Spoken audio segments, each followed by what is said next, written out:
October is my fault. I want you finger my room.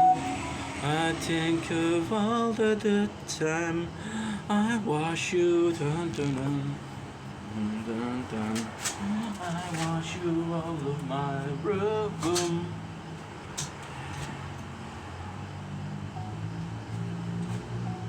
Don't blink your buying. Welcome to our show.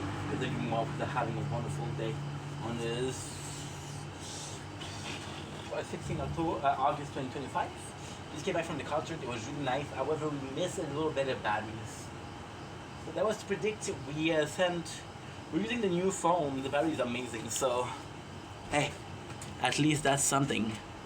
Okay, we're good. Hell yeah. That it really feels.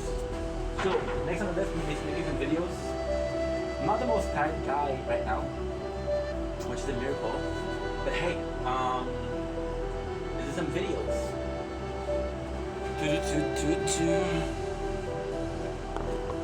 Okay, so now I walk the world in my room. I miss you all the time. I wash myself the internet just to keep you alive. I want you out of my room.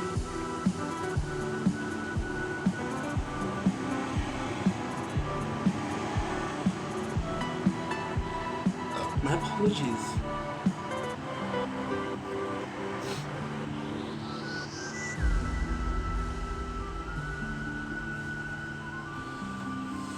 October is my fault.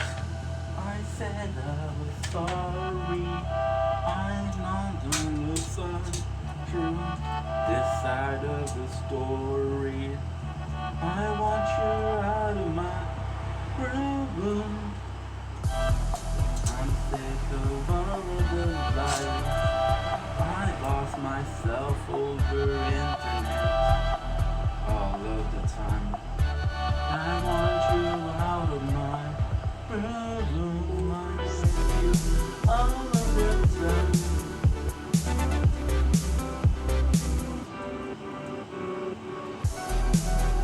Don't blink your body. Welcome to the show. That has a wonderful day. We're back with some content tonight.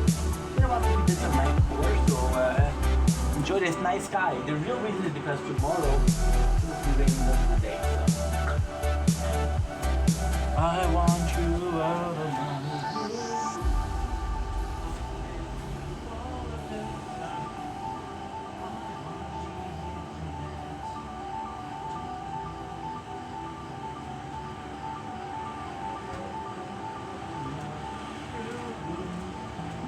I miss you all of the time. Ooh.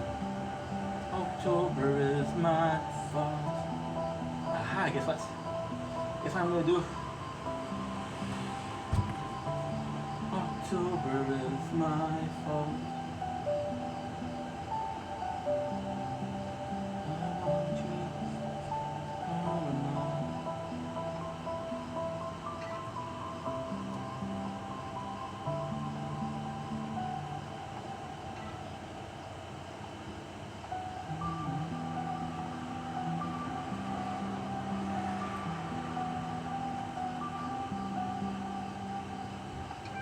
And we're back. Sorry, I wanted to try the. I wanted to try. What should I call it? I wanted to try the night mode for the camera, the new phone camera, but it's not great. October is my fault. I say that I'm sorry. I wish that I know you inside of these stories. Sorry about the call to the camera.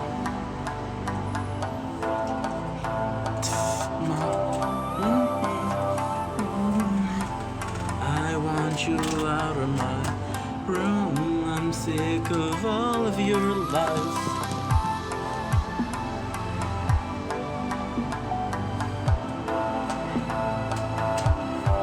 In internet.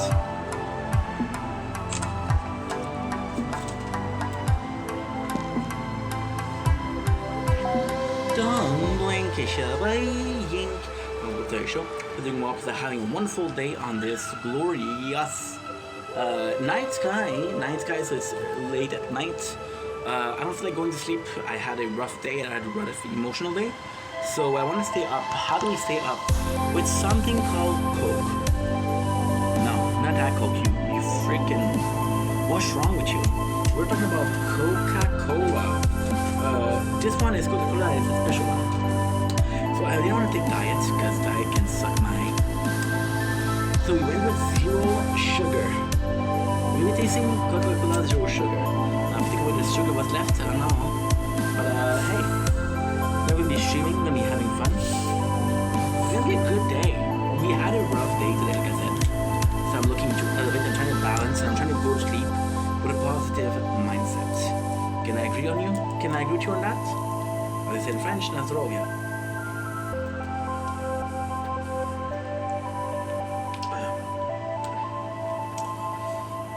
I'm definitely more of a Coke guy than a Pepsi guy, I have to say. Is it delightful? It's okay. It's okay. I mean, it's nuts because... it's not because when you think about Coca-Cola, right? Think about it on... There you go. Didn't land where I wanted. I wanted to be perfect in the garbage. We landed next to it. We didn't even get any close, but it's okay. We know the formula for Coca-Cola is the taste of Coke, the sugar, and the gasified water. There's a taste of taste of Coke. There's the gasified water. There's no sugar. So on the surface, it really looks similar to a normal Coca-Cola, right? Coca-Cola. Behind the scene, below the scene, whatever you want to call it, there's much more to it. So there's much more than just an average drink. You know, it's how can we change this formula? And if we do change it, is it, for example, right? For example, a Monster. What it did that was really good was they started changing things left and right. They really started to change things, and because they changed things so much, people didn't mind that they did some new recipe. Coca-Cola is really a staple in our history, so to change it, it is nuts. You go with no sugar. This is where I kind of want to go. I'm nervous because I got so much to do. We're not even close yet. It tastes like no sugar. You're still close enough.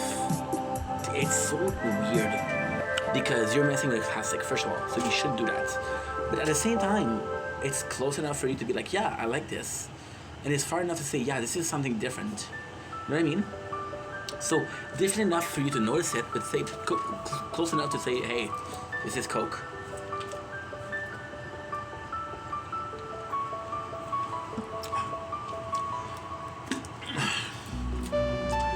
I'm gonna be honest and say there's a couple seconds or milliseconds in the beginning where something is missing,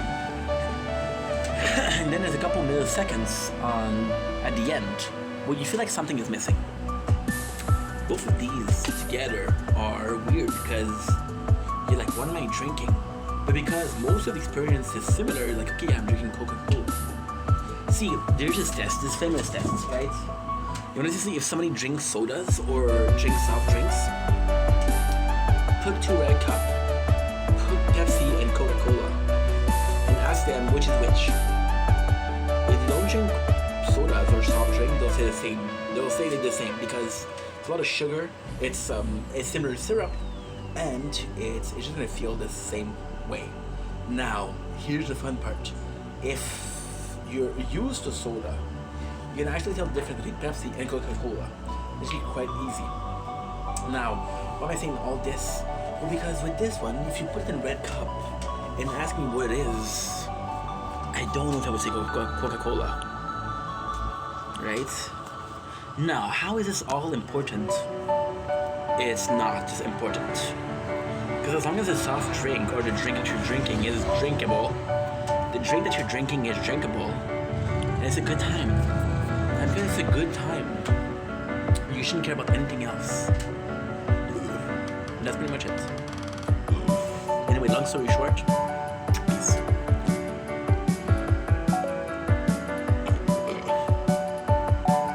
Don't blink, you should blink. Welcome to the show. Play Catherine Walker, having a wonderful day on this 16th August 2025. It sucks. I feel like listening to Julia Wolf in my room.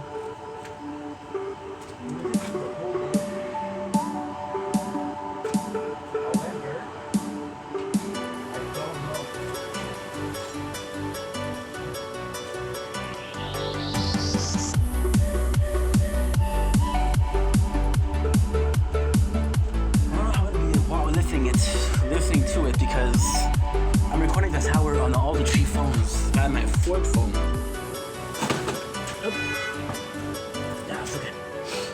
I could. So this is part 2 to a video that we did this bit before. Now I called my parents, and when I say I called my parents, I called my mom today, and my father texted me. Okay, so this is why I had this reaction today. Now, before we start, I want to say that the first part of this video is a part where I complain and I read about my parents. It is possibly too emotional, but it's also something that I felt in the moment is kind of worth it. So what happened is, again, today I wasn't supposed to work. So the ex-agency, the guy that I complained about, called me and say, hey, I know that you need... Look how he speaks to me. And again, you guys are going to say, dude, you're over-exaggerating. I'm not, okay? It's a question of principle, it's a question of values, it's a question of how you do life. You say, hey, a guy canceled on me today. I know that you need money. Do you want to work? Why not just ask, are you free today? I need somebody to work. You have to say, I know that you need money. This position of leverage, this position of, you know what? I'm doing you a favor. No, bro. I'm doing you a favor because the guy canceled. So you that like money so much, like I said in the first part, will be missing some money. Why? Because the guy, you're gonna get the percentage of the salary is not gonna come in. No salary, no percentage. No percentage, no money in your pocket. No money in your pocket, you're losing money. People like that, time is money. Money will come and go, time won't. Understand? So, I agree because I do need money. I'm not desperate, but I'm broke. Like, I'm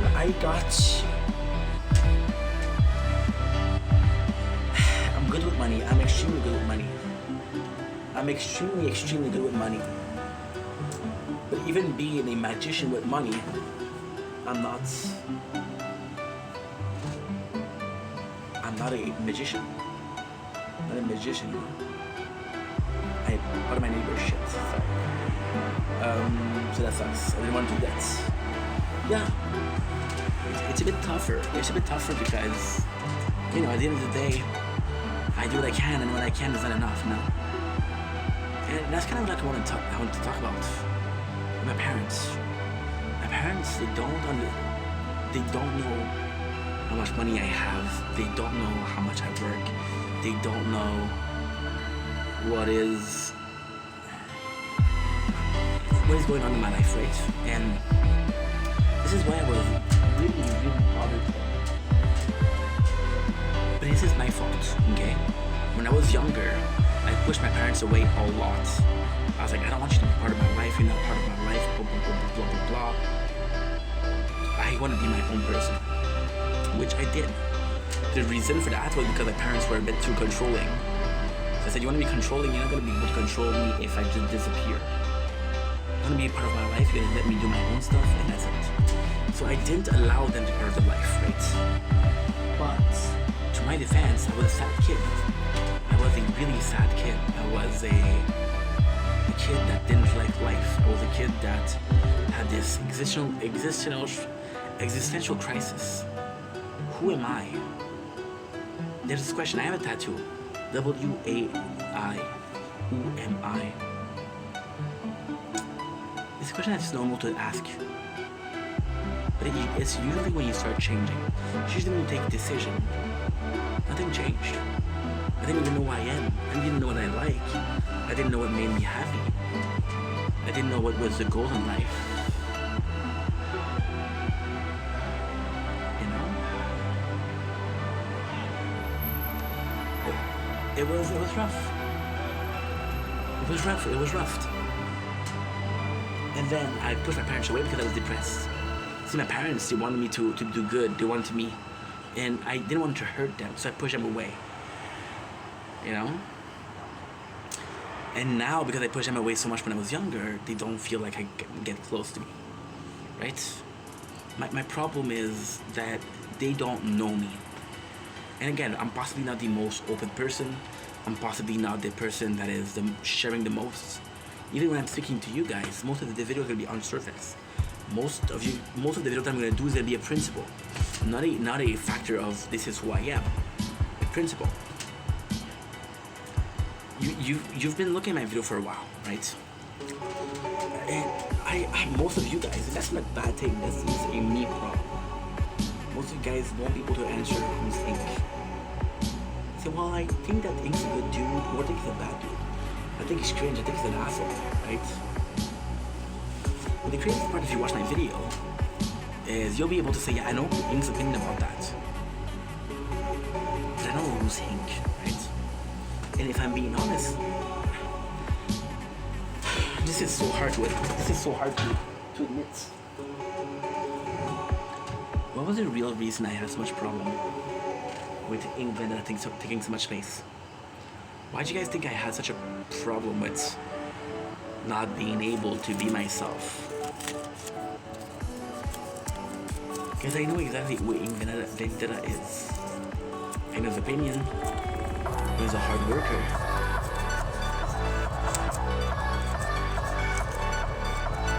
You know? That's pretty much it. And he's a guy that tries to do good. Trying to be a positive influence. I know that he's a guy that's trying to fix what he's done. A guy that's trying to fix mistakes that he made in the past. Make amends with certain people. He's a guy that seeks forgiveness from other people.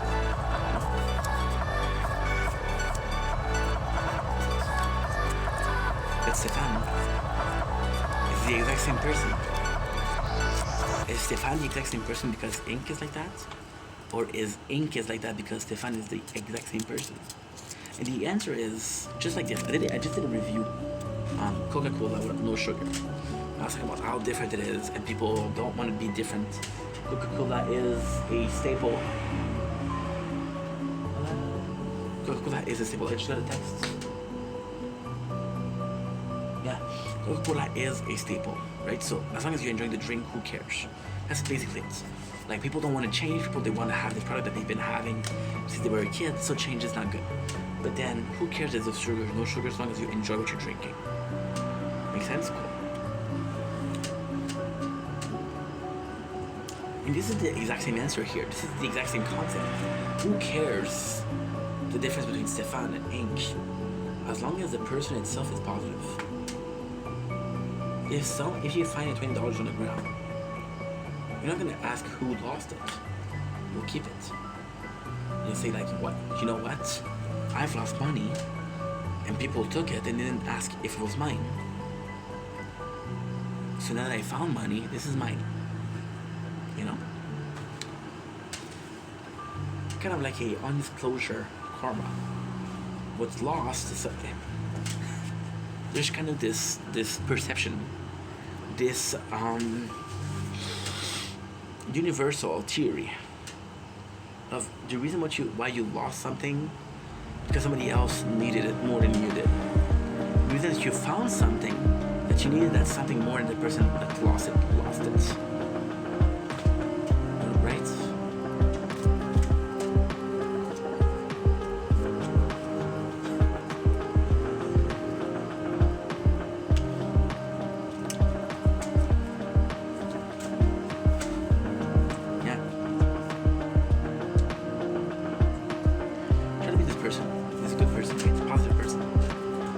give a positive change and do whatever needs to be done to be leading the place a more positive thing than it is. And I love my parents, I do love them. But it's a different thing. The reason why I was so upset today. The reason I was so upset today.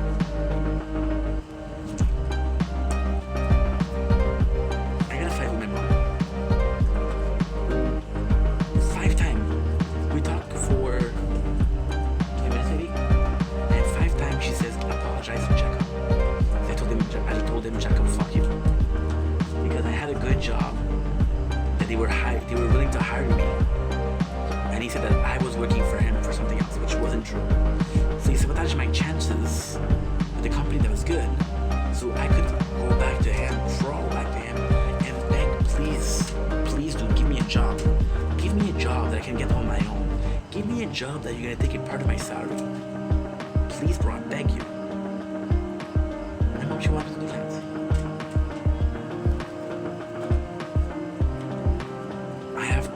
Which is a bad thing, I guess, because that pride will not allow me to beg.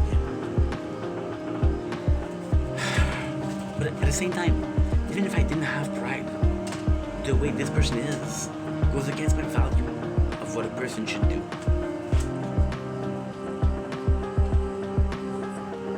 I'm not gonna ask a person that's violent to take care of my kids. I'm not gonna ask someone that's racist to organize a party in my building. And I'm not gonna ask a person to be my boss when they don't care about me. Call me insane. I have to fight my mom with that. And my mom, she talks about today. She talked about some people at my age, they're married, they have kids. That's cool. How many people get divorced? So they were married, they had a good time, and then the divorce, and they went through divorce. In the divorce, it's never 50-50. There's always the person that initiated the divorce. And now these people are miserable, and they're my age, but they got married, so that means something. They have kids. How many people have kids by accident? How many people are shitty parents? Because they weren't ready.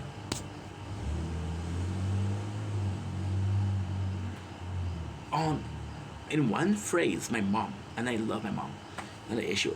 In one sentence, you're telling me, I don't know if you can take care of yourself. I don't know if you're able to succeed in life. I don't know if I wasn't there, what you would do. And the very next sentence is, why don't you have kids? You're telling me that I'm gonna take care of myself, which one to have kids? Hello?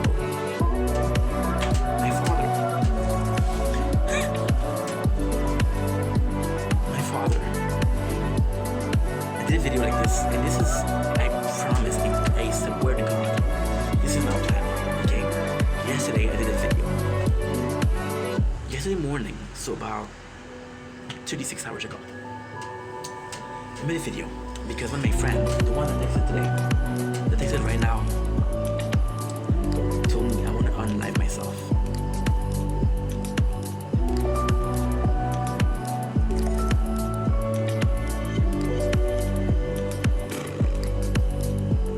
So I did a video called Hardship. And one of the biggest part of the hardship is hurt people hurts people. I fought it today.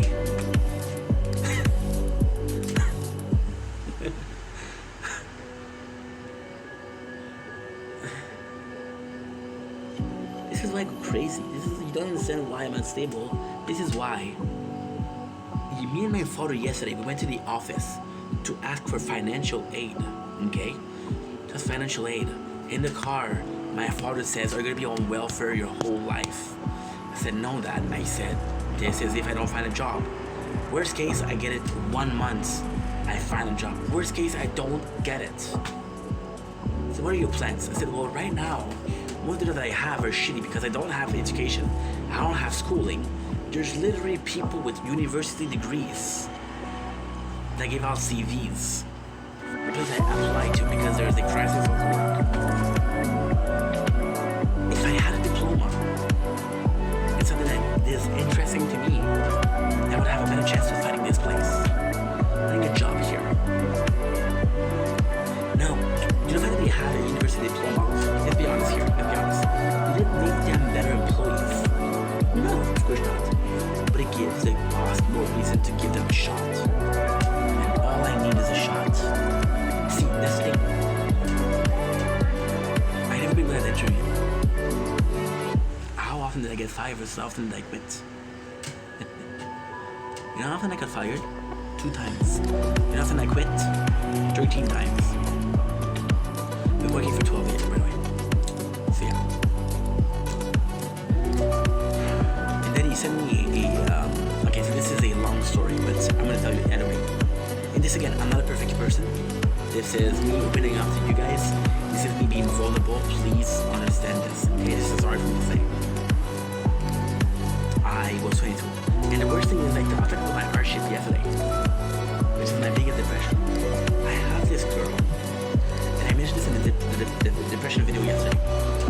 I mentioned this word for word, so this is not something I'm making it up. I have this girl that I think is the love of my life. I dated her for 3 months, and I said, yo, she's giving me the mom of my kids. I want to marry that girl. That girl, she's a real crowd pleaser. And she break up. I tried to get her back for 1 month. I was 22, she was 18. I think she was 19. I know I missed one of her birthday. And she was a rabbit. She likes to fuck. I love to fuck. So I tried to get her back for 1 month. Doesn't work, and I started to get horny. Now, this is a crazy story. I did that at 22. This is too much information. I start jerking off. I start masturbating at 11 years old. With Showcase. There was a show called The Behind the Scene of Porn Movie. And if you were lucky, you saw a pair of tits. If you were lucky.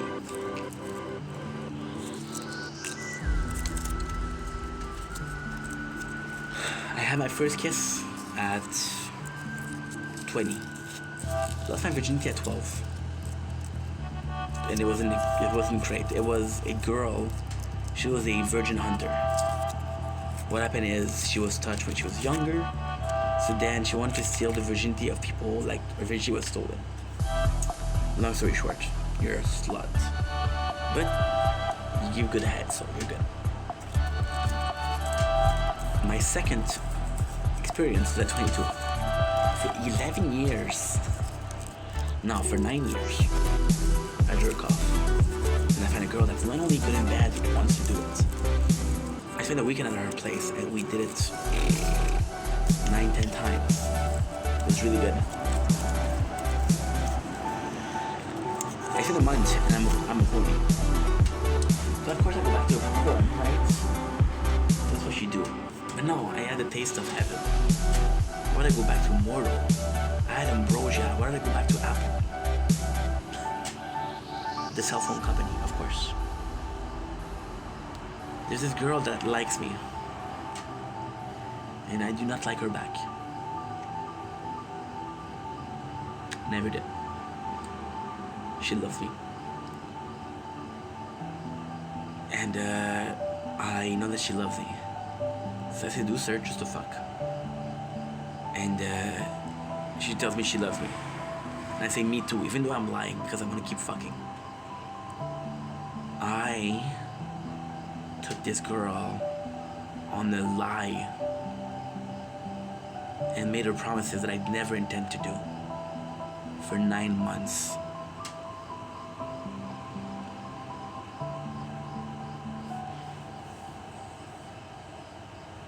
And then I got healed by depression. You know how I healed from a breakup? I'm in depression. Depression killed libido. So when you're using a girl for sex, but you don't have libido, you don't need to use her. You don't need to use what you do. I treated this girl horribly. I wasn't mean to her, but I was a nice guy. She knew I was broke. She would make me meals. She would bring pizza. You know how much she was making? Minimum salaries. She was still generous. I treated her like shit. I treated her like shit. I treated her like shit. Not once, not twice. Every single time I saw her, which is 4 times a week.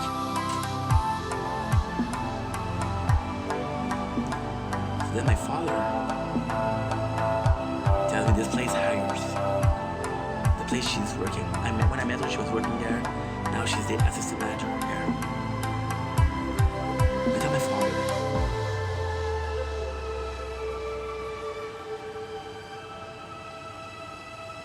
I can't work there. And he says, why? So I told him, there's this girl that I treated like shit there.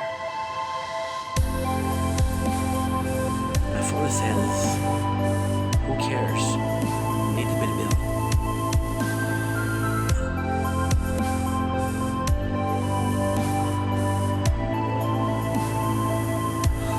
And he's right, I do need to pay the bill. These two, my mom and my dad, hi dad, hi mom, how are you?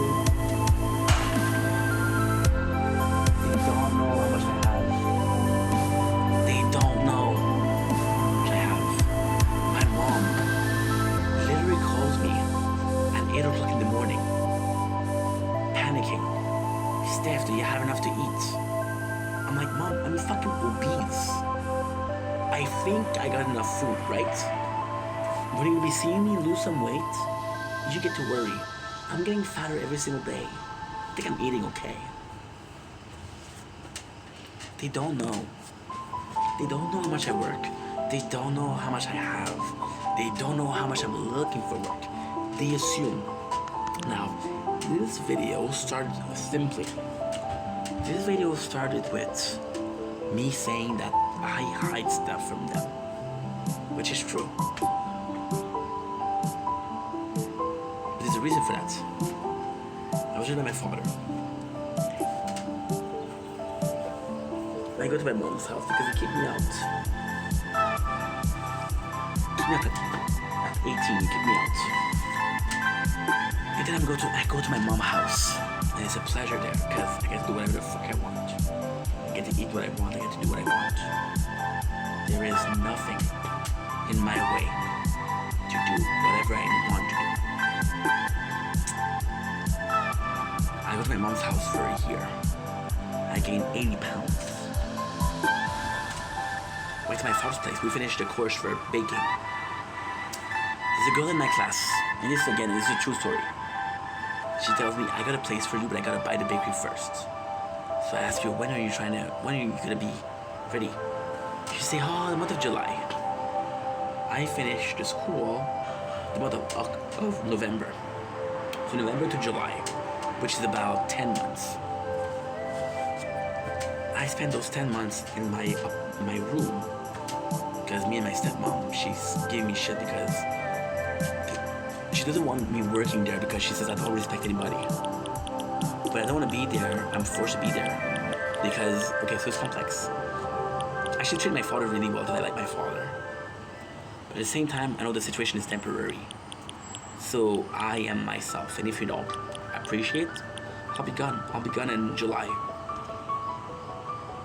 But then she wanted me to be kicked out. So I avoid problem. I avoid confrontation because again, I've been kicked out once. And I went to my mom's house. My mom won't take me back. It's like my father's place. I'm stuck.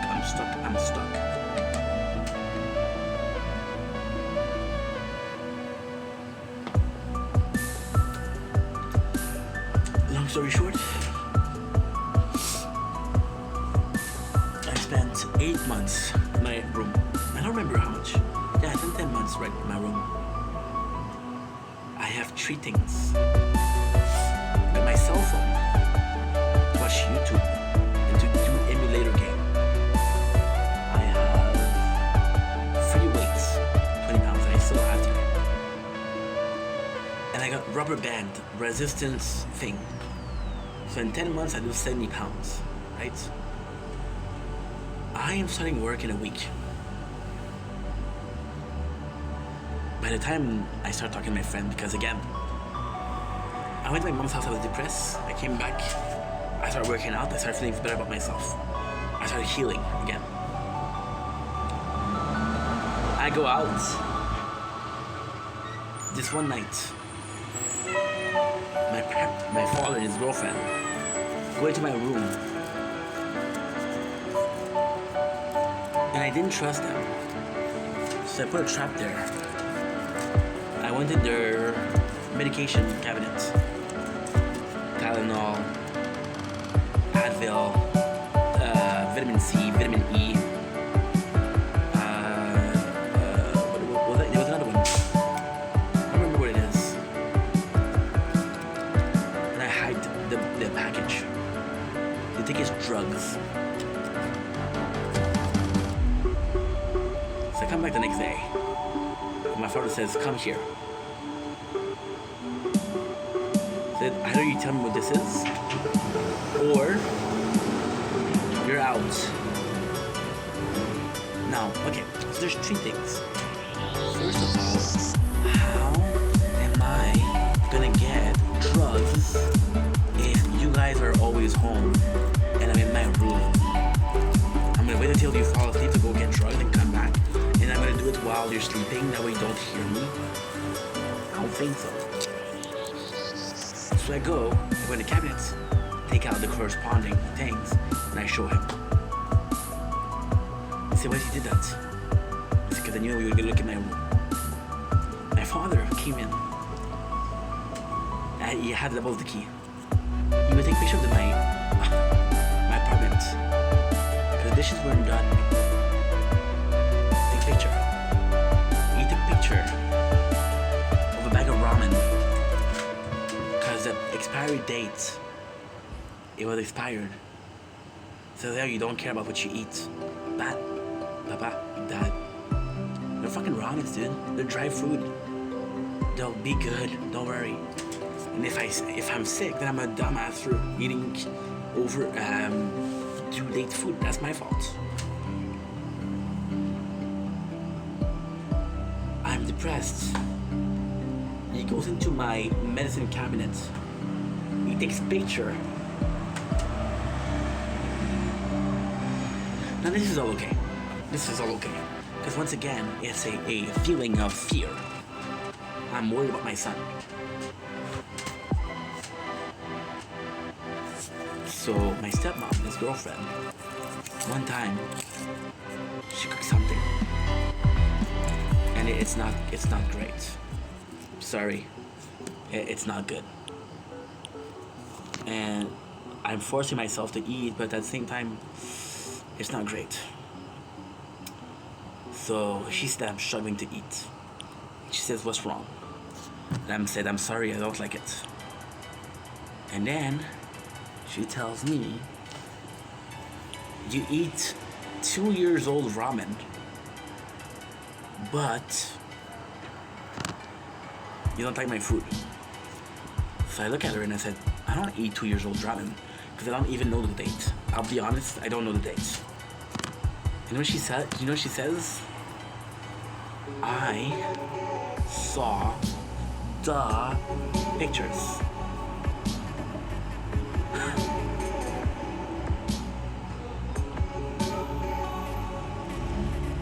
So am I supposed to trust you guys? How am I supposed to trust you guys?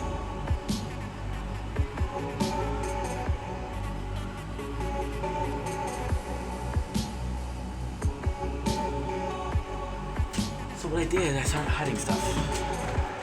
Now, was the right answer to hide stuff? No, the right answer is to go and to see them and say, hey, when you do this, it's bothering me.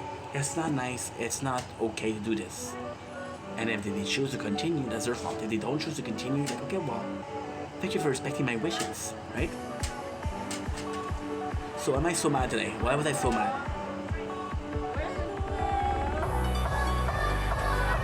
Why was I so mad?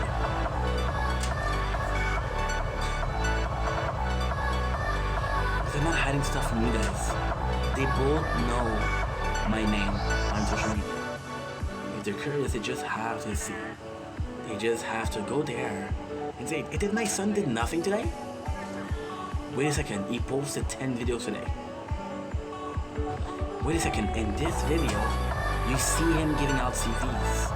Wait, in this video, he's meeting a government official to train him on how to get a job.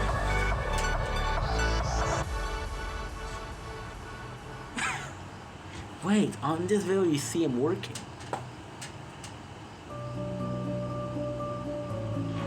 You're lazy, and you're assuming the worst because you don't trust me.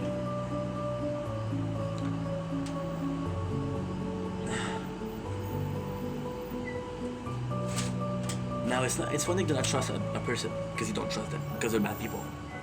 It's another thing to know that there's proof out there and not look for them and accuse them. Them, the neighbors, how often did they ask me, hey, did you steal garbage out of the balcony? No, I didn't. Did you ask them? Did you ask them? Did you ask the one below? No. Only me.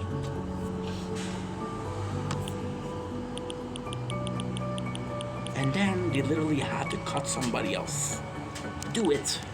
To say, oh yeah, it's not him. Did they apologize? No.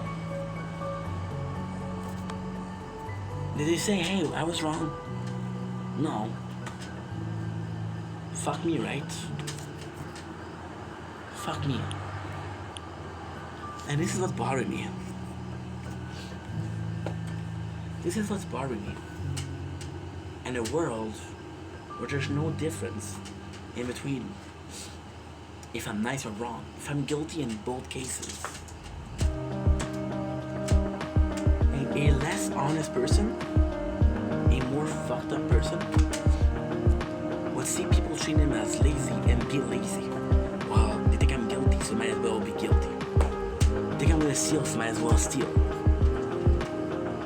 Then I get you guys, and you guys are like, yo, you're a role model. Like, thanks. Thanks. And most of the way people talk to me, most of the comments I get, most of the things that people that I talk to, they're positive. So I'm doing something right somewhere.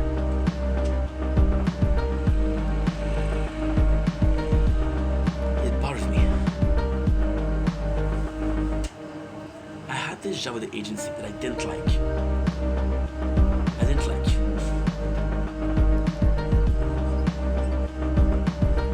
I'm with my mom, and I'm telling her about the company that I was working for, which was Sobeys. The food company I was working for was Sobeys. And I'm telling Mom I'm working for Sobeys, and she's so happy. She's like, oh my God, Steph, this is such a good job, and this is such a chance for you in the future, right? Then a week later, she's like, hey, how's Sobeys? I don't know, Mom. Somebody's stealing. And the first thing that she says, are you stealing? Hello? No, I'm not stealing.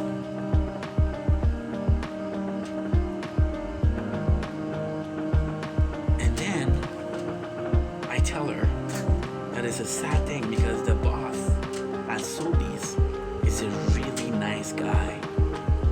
And I'm telling you that my agency rep is not a good person. So my mom knows that I think the boss is a nice guy and the agency rep is a bad person. Doesn't matter what you think. You don't know them. I work with them. I know. Let's an example. My neighbors. The man's a cheater. The man is fucking 80 years old. He's not gonna cheat. Doesn't get it up anymore. Poor guy. I feel sorry for you. See, I'm an asshole now because I'm pissed off. neighbors is cheating.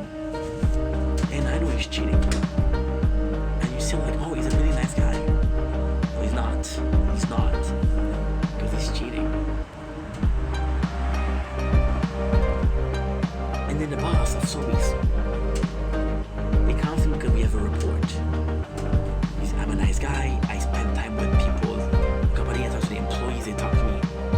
Now, there's a bit of racism in there because I'm the only French Canadian. So they're talking to me.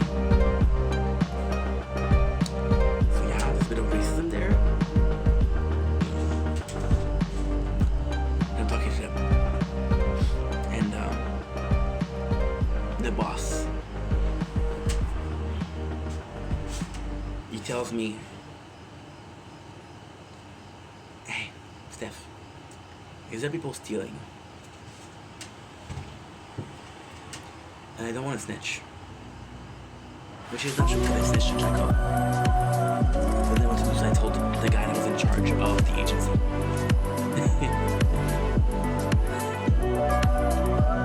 I asked him. And he tells me, please tell me. And I said, I'm sorry, I got the answer. And then, that scared me. That scared me. And he tells me, I know I'm asking for a lot.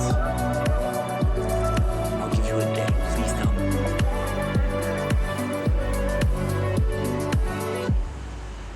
I told Jacob, the agency worker I don't like. Jacob, tell me, don't forget who you're working for. Don't forget where your loyalty lies. Are you an agency worker? You're working for him. Tell my mom that. And my mom tell me Jacob is right.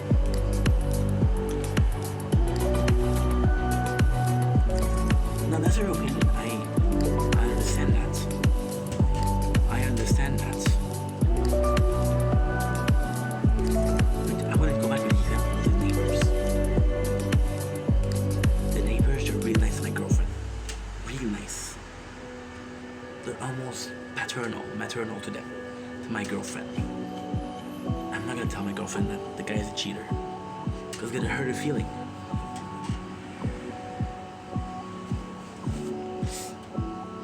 I know it's a bad guy, but I'm not gonna tell him. I was like, no, the bad guy, the guy that she'd complain about, he's right.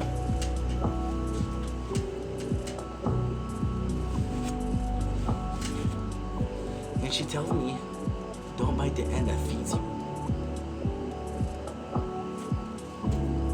You're right. You're absolutely right. I agree with that. On one hand, he's feeding me, but the other is he's hitting me. It's like a dog, right? I'm the dog in this scenario. I keep going back for abuse, and then and the guy's like, come, I'm gonna give you food. And the other hand slaps me. Again, and again.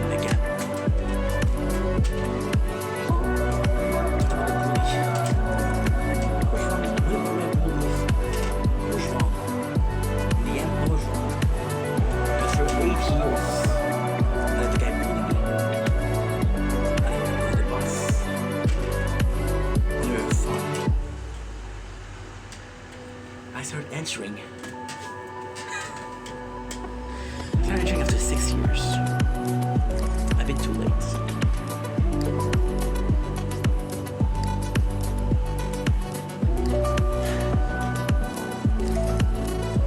It breaks my heart.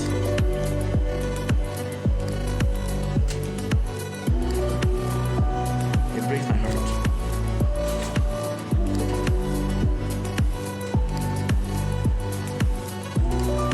It breaks my heart because it's so weird.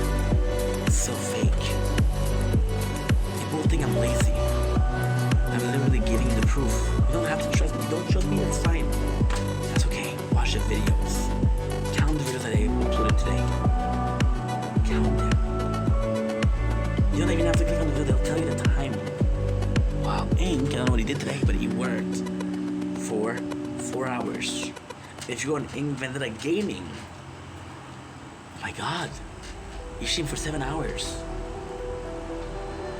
You're telling me my son worked for 11 hours, and I still call him lazy.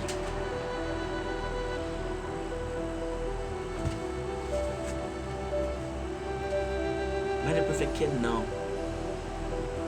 No. But don't tell them I'm a perfect kid.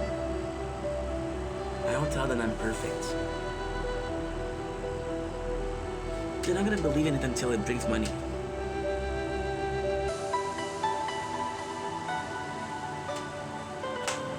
But money shouldn't be the reason why you're doing something. I could suck dicks for money. Am I doing it? No. No. If you follow the logic, me sucking dick for money is more valuable use of my time than following my dreams.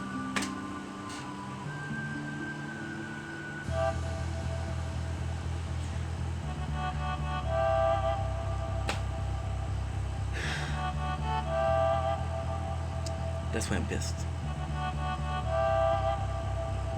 Because the role model that I have, the blueprints of my whole entire being, the two examples I had growing up are both leading me in a direction that is wrong. You wanna know why?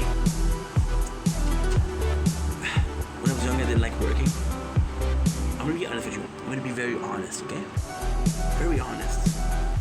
The last job that I had was 8 years, okay?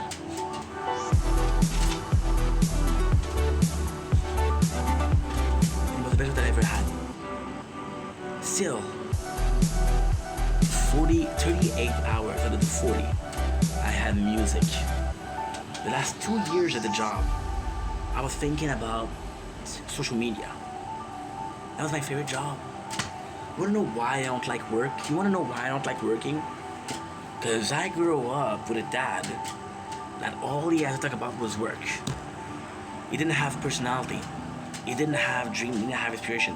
He didn't have a personality. I grew up with a dad. All he wanted to do was work. He was living to work. I grew up with a mom that would complain about her coworker.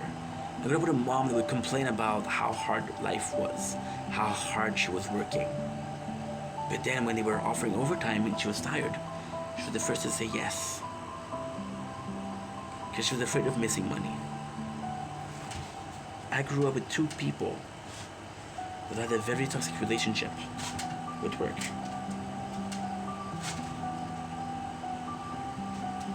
My dad.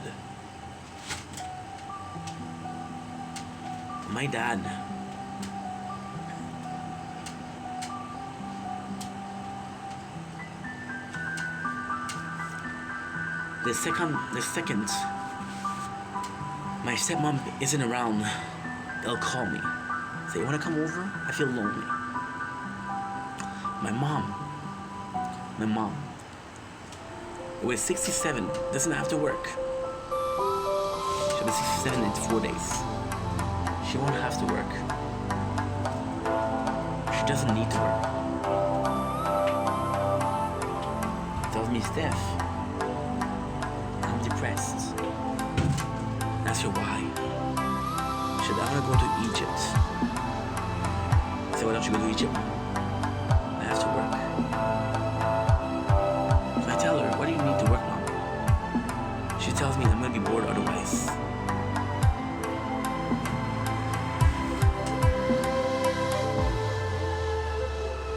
I can't help. I'm forced to see myself as this. And I know myself. I know how passionate I get. I know how love I get. I'm hyper-focused on something. I'm hyperactive. I'm either going to be the guy that hates his life because he doesn't like the job that he has. And he has chains, a ball and chain, because he needs to pay the bill. I'm going to be the guy who does not have a life.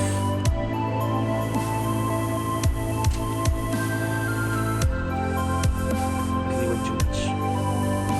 Who is that guy? How often do you see me like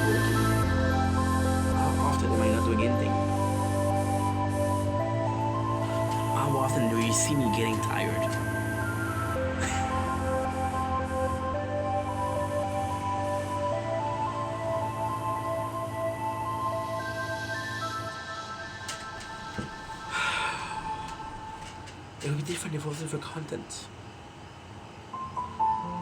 And both of them are saying give up on content's not gonna work.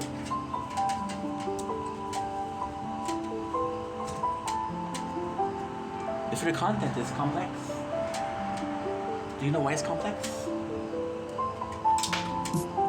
I like giving you guys scenarios. I love giving you guys scenarios. Again, you got two people. The first one met the love of his life. Look, Dylan Ardy, I don't know you, dude. Why are you inviting me to be guest on your life? What if I was a racist piece of shit that came in and said the N-word? Oh, I invited him to my guest. I don't know him. They're dumb. Look at people sending me poop videos. Poop videos. People pooping. Oh wow. This is the best video I've ever seen. Amazing, dude. Thank you so much for sharing, bro. Wow.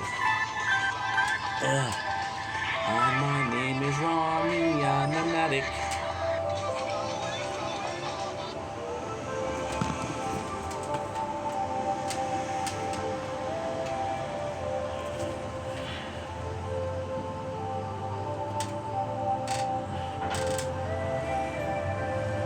I feel like today is a lot of frustration. I feel disconnected from my parents. I feel disconnected. I feel like I don't have a voice.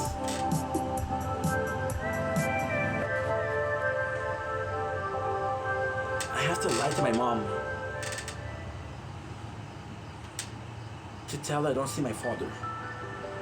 Because otherwise she'll say like, hey, don't you want to... I have to lie to my mom.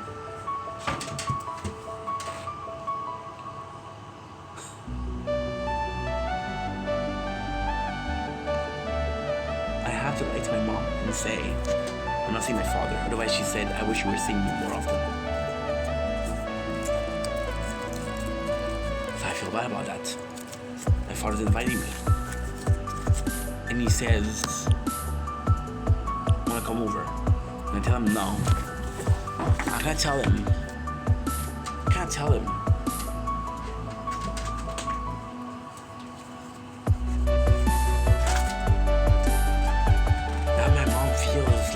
She also deserves to see me. Because then he'll say like, oh, your mom is jealous of me. I'm proud of that. But then that I can't see you, I'm busy. Which is a lie, right? You're gonna tell me something like, hey, you're still wasting time with your social media. Time to have your priorities. I'm working, dude. This mentality of a 9 to 5. So toxic. So fucking toxic. If you're doing something that you like doing, you're not gonna see time pass. If you're doing something that you don't like doing, you're gonna need time to pass faster. Life is short, guys. Enjoy. Seems like a simple principle. I guess it's not. If you truly love your job, you would call it 9 to 5. Think about your job after that. My parents love their job. My mom, she loved it so much that she complained when she's finishing work, she complains. My father loved his job so much that will tell you a story that happened 20 years ago at work. And surprise, you heard that story 10, 20 times.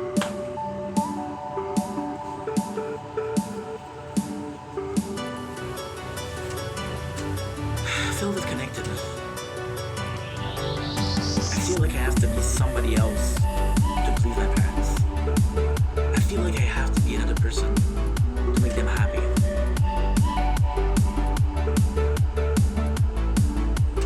I had an interview to Starbucks last week that we missed because I didn't have my phone.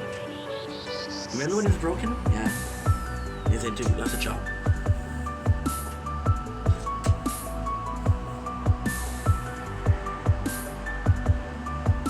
I'm so happy I call my father.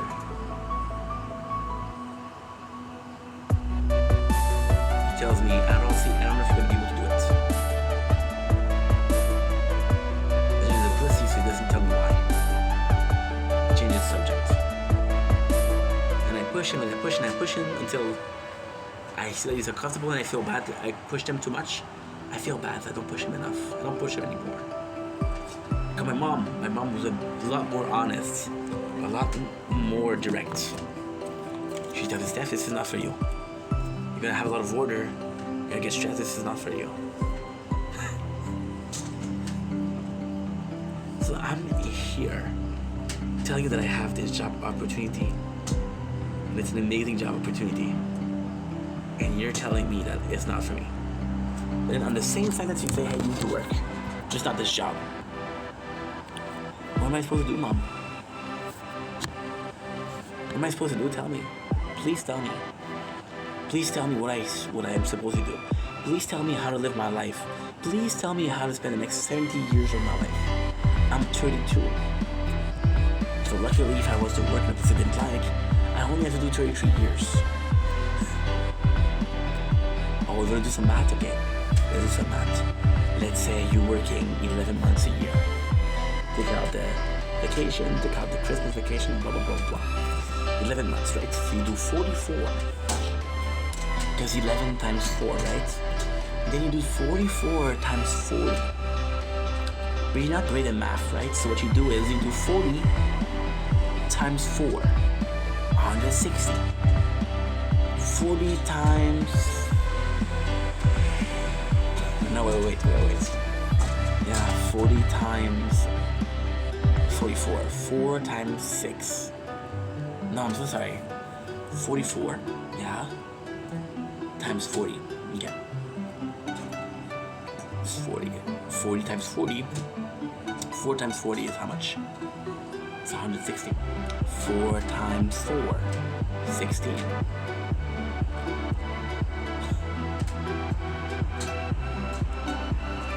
I need 56 hours per year. No. 1,560 per year because it's 40, not 4. So you had a 0 at the end. Let's say 16,000 hours.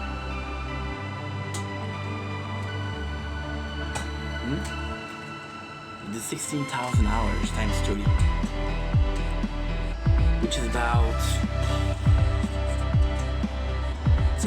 48. 480,000 hours. Things that you don't like. And you see that. And your goal, see, but I got bills to pay, right? 480,000 hours. Normally you start working at 18. And another 14 years of that. Then if you're lucky, you get a 2-week vacation to Cancun every single year, right? If you're lucky, you'll have kids.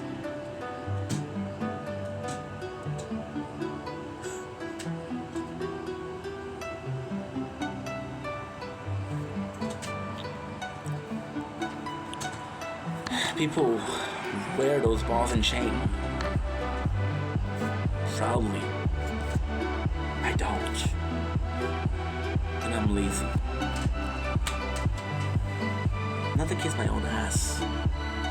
But if you're watching this and if you made it 54 minutes, how many people do you follow that worked as hard as I do? How many people that you know gave up before 4 years? How many people do you know would have done this 4 years with no monetary incentive? How much did I make from social media? 900. How much is that costing me for rent? 675. Yeah. I got a month and a half. Wow.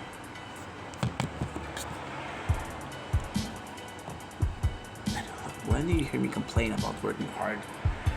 When do you hear me complain about follow, subscribe, share? Never.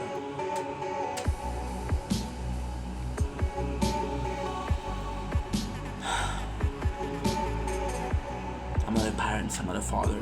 But if my son, my daughter, my non-binary kid is being inclusive. Did half of what I did, I'd be a little bit more understanding while not calling him lazy.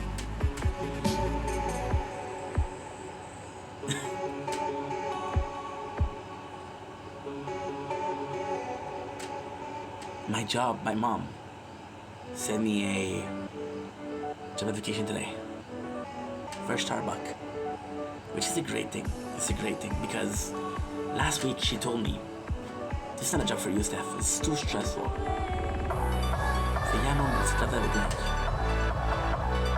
This is showing that she's open-minded. She changed her mind. I said, I'm gonna work at Starbucks. I'm gonna work at Starbucks. I'm proud of her. Thank you, mom.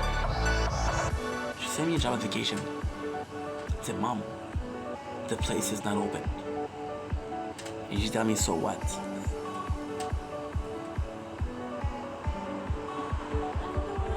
Well, if it opens in 2 months, I'm not gonna do it. I'm gonna be waiting for 2 months. When I find a job,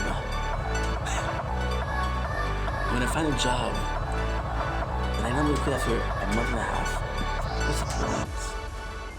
What's the point of losing your time paying the bill? Does that make any sense to you? It doesn't. It doesn't. It doesn't. You're gonna wake up one day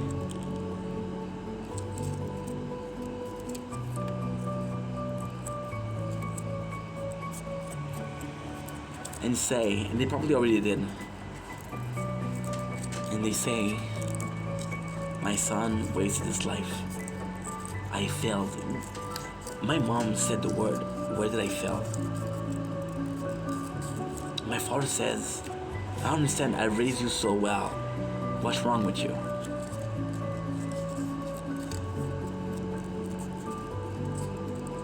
You don't even know the half of my life. Just because I'm not following your footstep, it's not good enough.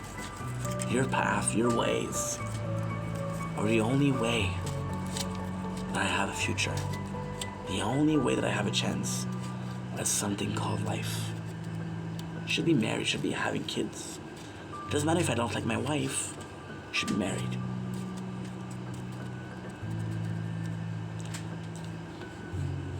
Do you think they know what it's like to date in 2025? My father says at your age I had a house. Do you think they know how much a house costs nowadays?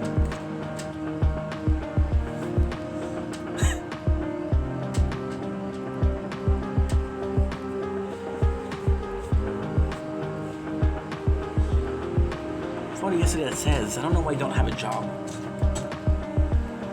When I tell him I got 9 interviews, and I ask him the question, do you think I don't do anything? Because he asked me to be on welfare your whole life.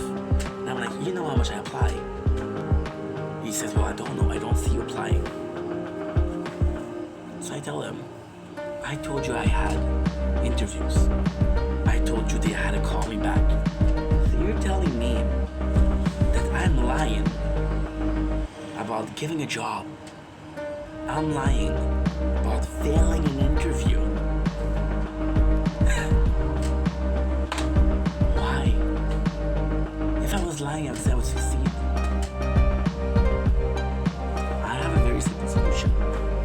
I can lie and say, Mom, Dad, I have this job, and I fucking hate that job. And I'm making enough to pay the bills. And they'd be happy. Doesn't make any sense. Doesn't make any sense.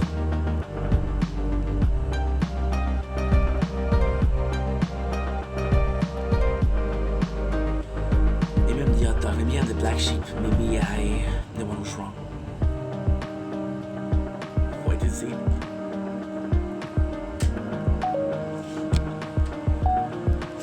Salut, c'est ton chat d'English Basketball. Fasse partie de la journée en ce 16 août 2025. Aujourd'hui, on parle des festivals de la Chine, des célébrités qui sont venues à la Chine. J'avais dit à la Chine, premièrement, pourquoi on fait la vidéo? Ok. J'avais dit à la Chine, j'ai un réseau de contenu. J'ai créé du contenu, je suis très curieux de ce qui se passe dans ma ville. C'est proche, c'est accessible, c'est gratuit. Puis c'est le fun. Je suis fier de ma ville, je suis fier de ma patrie. Je suis né ici, j'ai grandi ici à la Chine. Je vais sûrement mourir très futurement, en espérant, à la Chine. Puis je voulais faire une vidéo. J'ai déjà dit merci. La fin de la vidéo, j'ai entendu quelqu'un m'asseoir. Il a fait un Dame Bigra ce soir pour les festivals de la Chine. Quelqu'un dans la foule qui, encore une fois, j'étais de mauvaise humeur aujourd'hui parce que je me plaignais avec mes parents. J'étais très mauvaise humeur.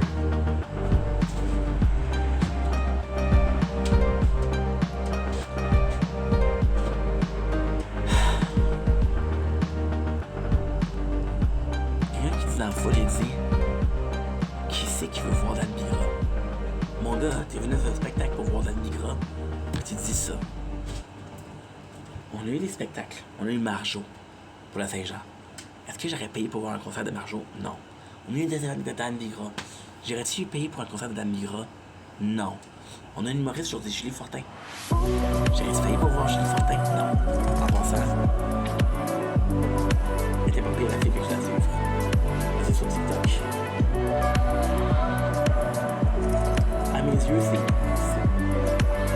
c'est incroyable. Julie Fortin.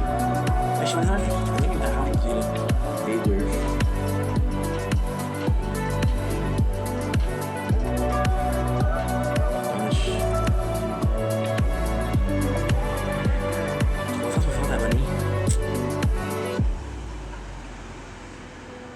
C'est dur de passer sur YouTube.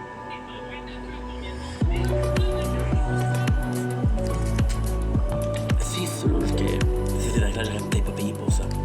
C'est sûr, puis en plus, québécois, mon de God, c'est sûr. Mais il faut prendre le temps de remercier qu'est-ce qui se passe. On a eu un maire qui, si la rumeur est vraie, je sais pas, qui aurait beaucoup volé au fond, au budget de la Chine. Pour la culture de la Chine. On a une mairesse qui est de 1 super gentille, de 2 super impliquée, de 3 qui s'intéresse au la chinois.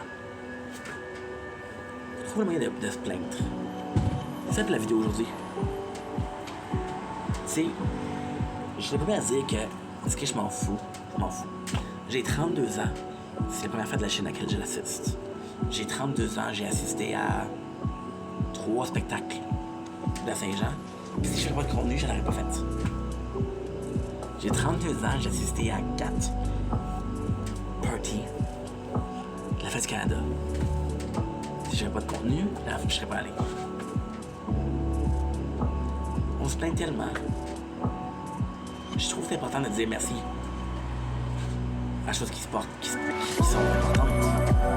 on se plaint de ben là, c'est pas un spectacle qui m'intéresse. C'est-tu pas un spectacle? C'est pas un spectacle. Il y a des mercredis pique-nique musicales. Puis l'autre fois que je suis allé, j'ai réussi plein. L'artiste disait hey, j'ai de la merch en arrière. Si vous voulez acheter. L'humoriste m'a dit je l'ai foutu. Elle dit suivez-moi sur mon TikTok, c'est important. Ça aide à ça. C'est plein. C'est plein. Il y a quelqu'un qui a dit t'es pas pour le petit affaire. Tu vois? Je trouve ça tellement dommage. Tant que peuple, qu'on se plaint comme ça. Puis je sais pas si c'est comme ça partout. Je sais pas si c'est comme ça partout. Oui, c'est peut-être qui m'intéressait pas tant que ça. Oui, c'est peut-être que si je filmerais pas, je serais pas allé. Tu vois? On a pas eu le feu d'artiste, ça, cette petite année. C'est dommage. Mais en même temps, on lui a donné Marjo. Puis Marjo, c'est donné. Est-ce que je suis un fan de Marjo? Non. Je vais te dire que c'est mon spectacle, oui. Il faut, en tant que peuple, il faut en tant que société, être content de ce qui se passe, des activités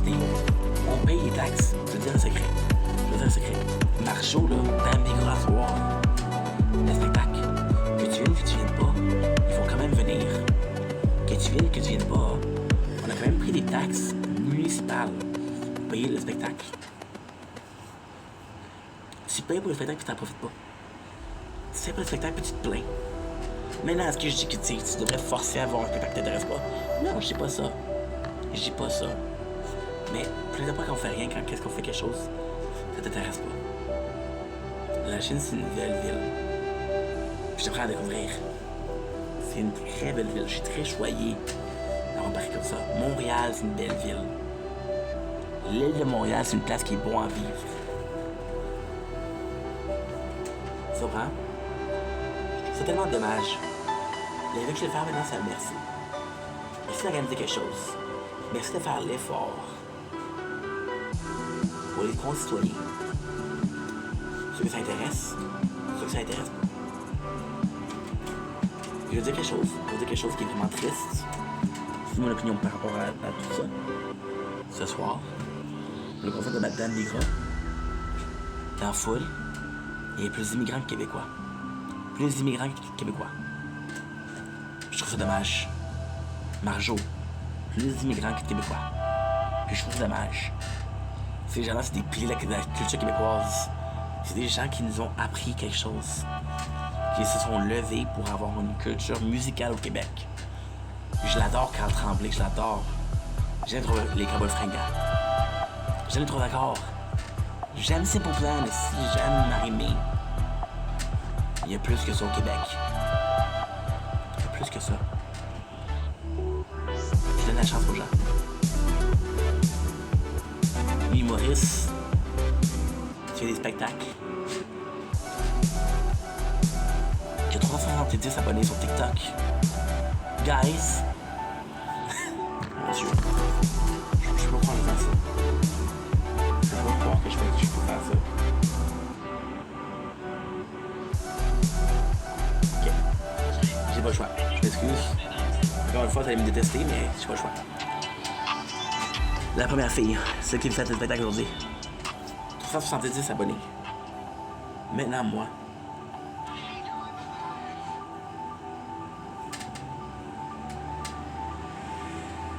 8952. Est-ce que je suis incroyable? Non.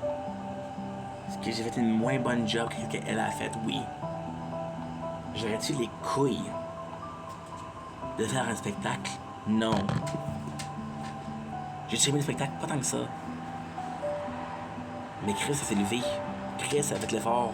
Chris, ils ont fait l'effort d'organiser quelque chose. Le monde s'en fout. Oui, je suis négatif. Puis oui, ça a rapport avec la bataille avec mes parents. Ça a rapport avec ça, oui. Mais à un moment donné, faut qu'on se lève comme société, puis faut qu'on dise, garde.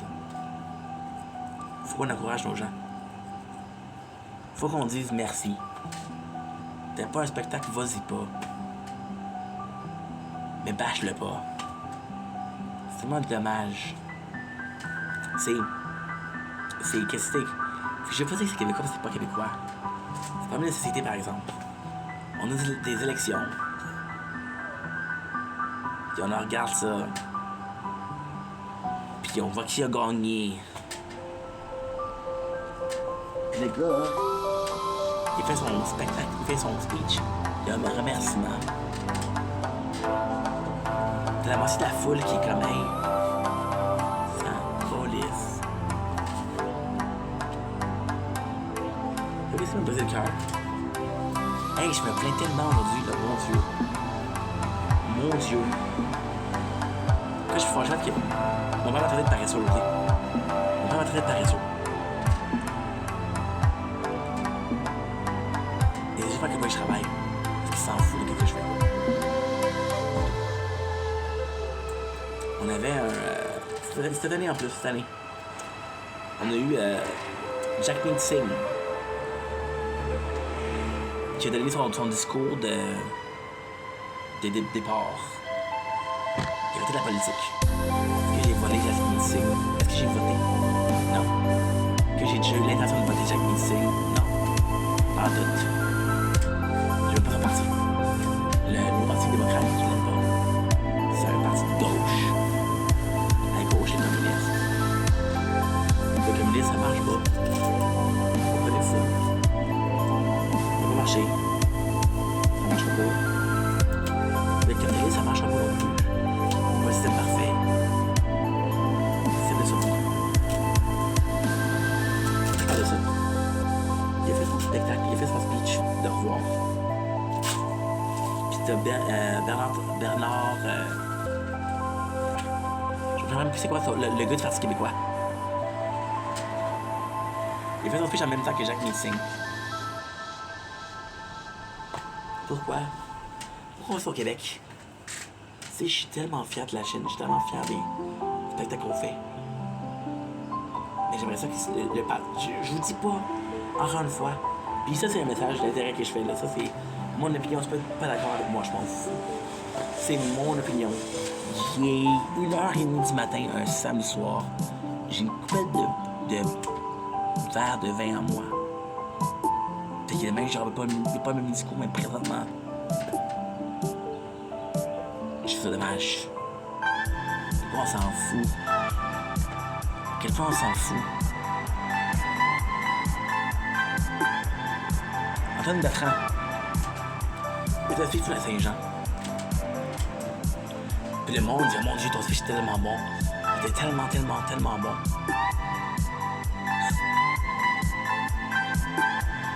Puis Antoine est allé voir les interviews.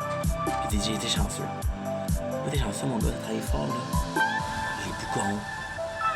T'as fait Louis C. Tu donnes un paquet de trucs. T'as vargé, mon homme. Tu nous as rendu fiers. T'as porté le Québec sur tes épaules. Ton speech était bon. Mais ta carrière complète, ça a été de mettre le Québec en avant. Il est où le merci? Parce qu'il y a eu, c'est très de bons speech. Ça fait 20 ans que je fais de la carrière. Ça fait 20 ans que je porte l'étendard du Québec. 20 ans que je le représente à l'étranger. Et où mon merci? Et où mon bravo? Je comprends pas. Je comprends pas.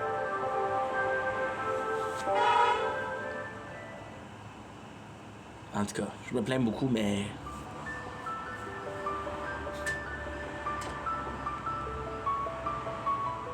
En tout cas... I want you on the miss you all of the time. I'm by myself on the end, just to say goodbyes. I want you all in my rooms. I miss you all of the time. All of the internet.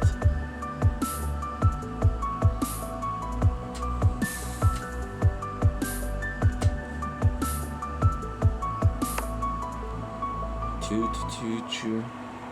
I want you all of my room.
The moment the man touched the ground, his body instantly... My said this. Which one is A?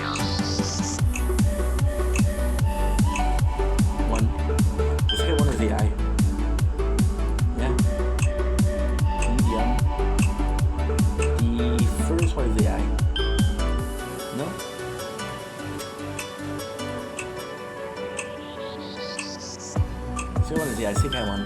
Yeah.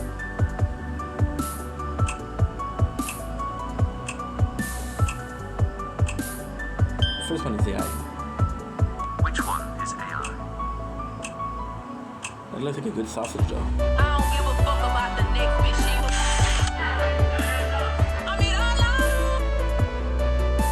Everybody don't like my terrific husband married his I can't stand when, like, it's mainly dudes that do this. I've never actually. I walked you out of my room. I miss you all of the time. I stalk myself on the internet just to hear your goodbyes.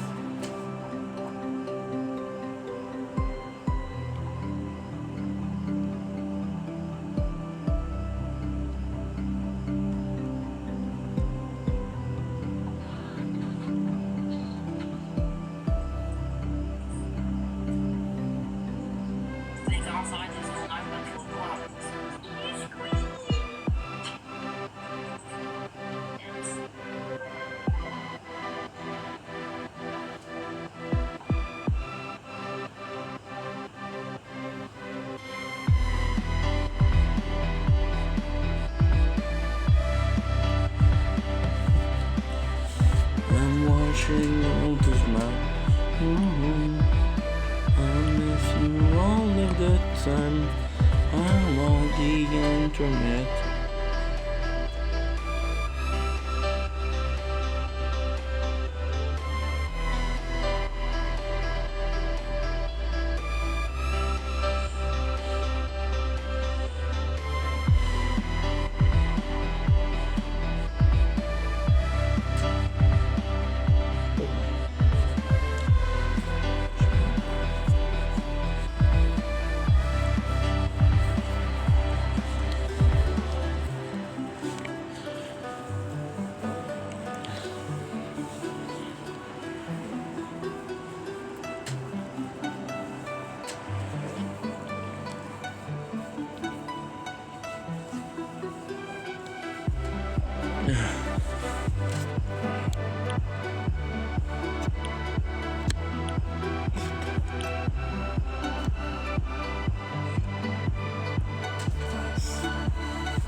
That's the thing.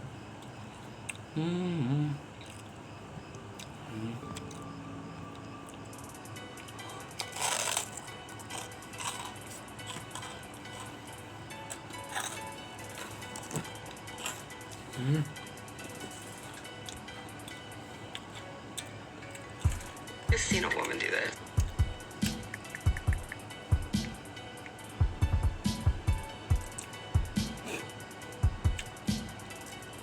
But Ça fait quelques semaines que je suis retournée.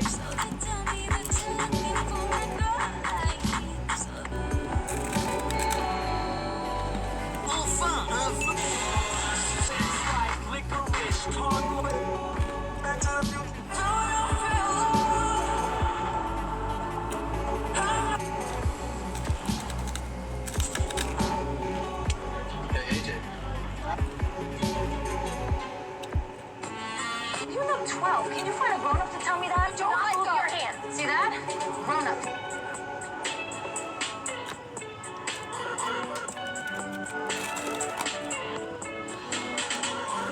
Oh man! Whoop you up! Pourquoi? C'est ma mère et le bot dog. C'est à cause que je sens pas bon, man? Oh. Max, à quoi Bernardo?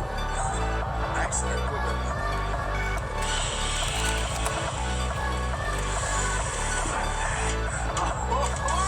Holy hell! 5 000 you want mon bot? God damn! Back. So, I'm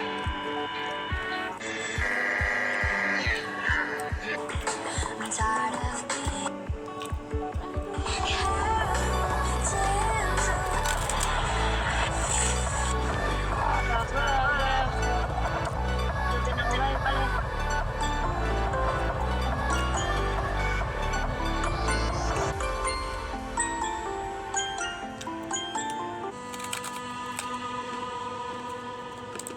how you feeling? You good? I feel okay. You're good. I got second to last. I know. It's okay, right? What happens, you know?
Oh, a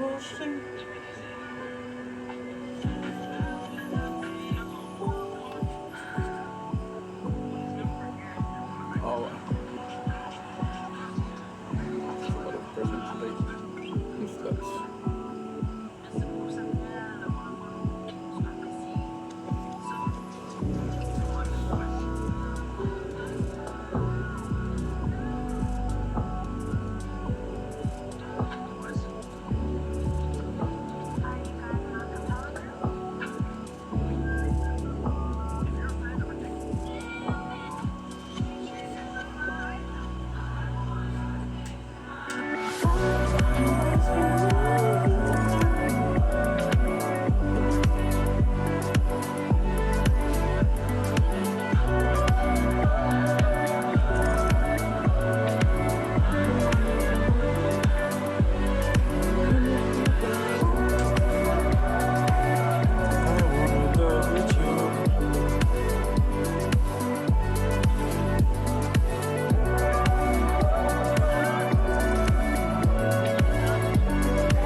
If you want to take down, I hold myself on the internet to see what you know. Don't want your picture, my.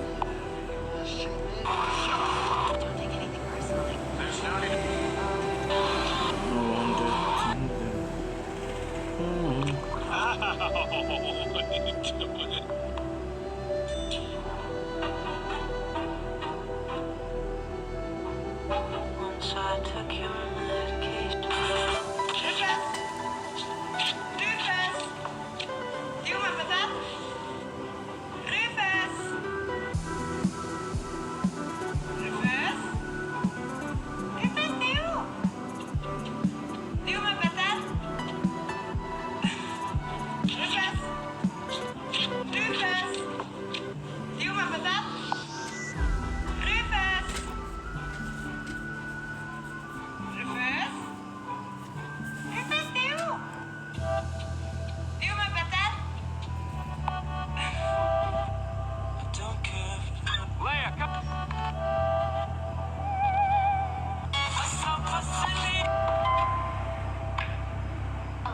I literally.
New 7-Up nip.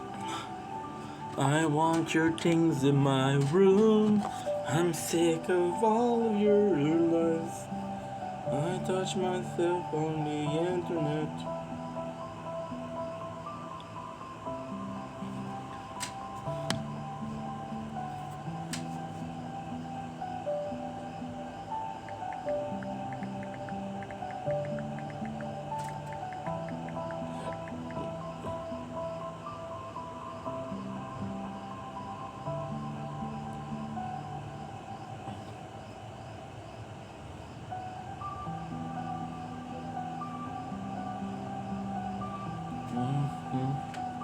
Things in my room. I miss you all of the time. Don't blink. It's your boy, Ink. Welcome to the show. Because doing more because I'm having a wonderful day on this 16th August 2025. So the 16th for a couple of minutes. So it's called the 16th. Coca-Cola in the cup because we're distinguished gentlemen. Today we're starting the very first part of what is possibly my next big journey, which is the recap of Prison Break. You've been following the channel, that's awesome. Thank you so much. Yes, today we're starting the recap of Prison Break. I'm saying Lost a lot because the last time we did the Lost recap was 2 days ago, so yeah. This is brand new. This is the very first episode. We did watch this a lot. However, Fred, we do something that is nonsensical for attention and algorithm. Bon appetit. You can literally hear it. Nice with that.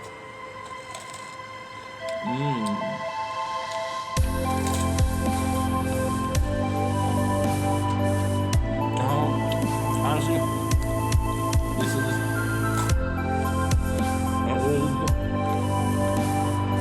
shit. See, the rest is dry, so kind of cool. First about Prison Break. There's no we watched that show before. We watched it a while ago, but we still watch it, and I forget just how. Over the top it is. The acting is so present. You put yourself in a situation where it's amazing because in real life, nobody would say that. In real life, an interaction doesn't happen. However, it gives you a good show. It is cringy, it is fun, and last thing, I miss Prison Break. So, first season, it is a shame because there's another part that I didn't remember. But I do remember, I remember it really well, so, you know what I mean?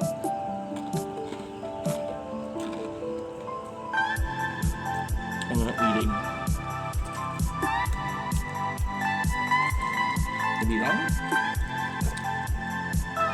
I'm not sure as to why. Again, I'm gonna be using visual cues to help me with the recap. We did a lot, we watched a lot today.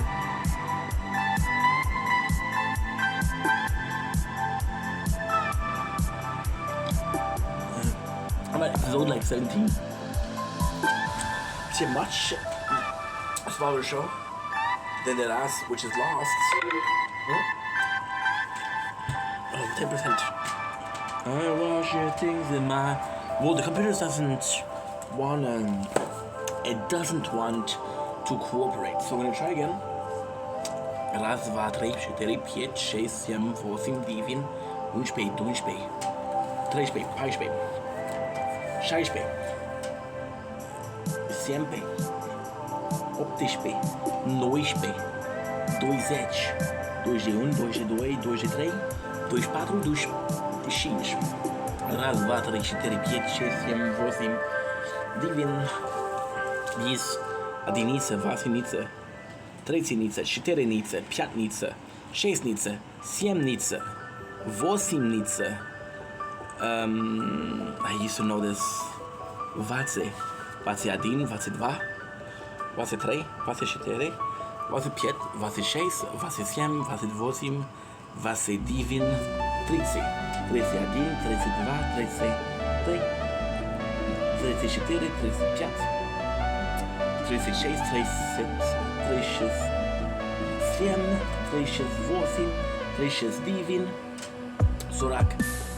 42, 43, 44, 45, 46, 47, 48, 49, П'ятниця.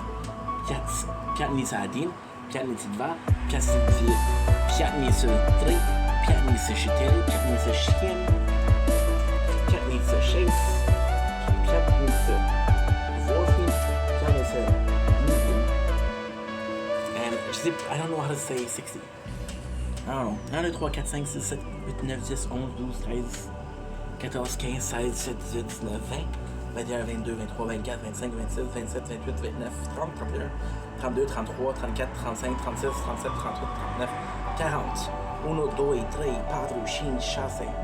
We did this already. So 2, 5, 2, 6, 2, 7, 2, 8, 2, 9, 30. 31, 32,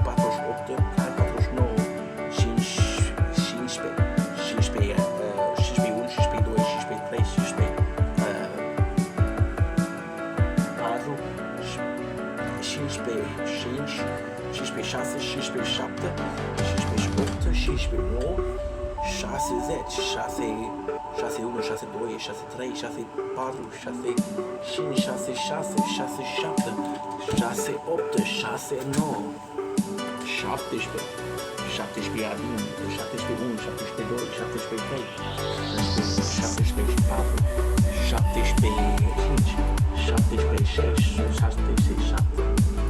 38, 39, 38, 39, 40, 40, 41, 42, 43, 44, 45, 46, 47,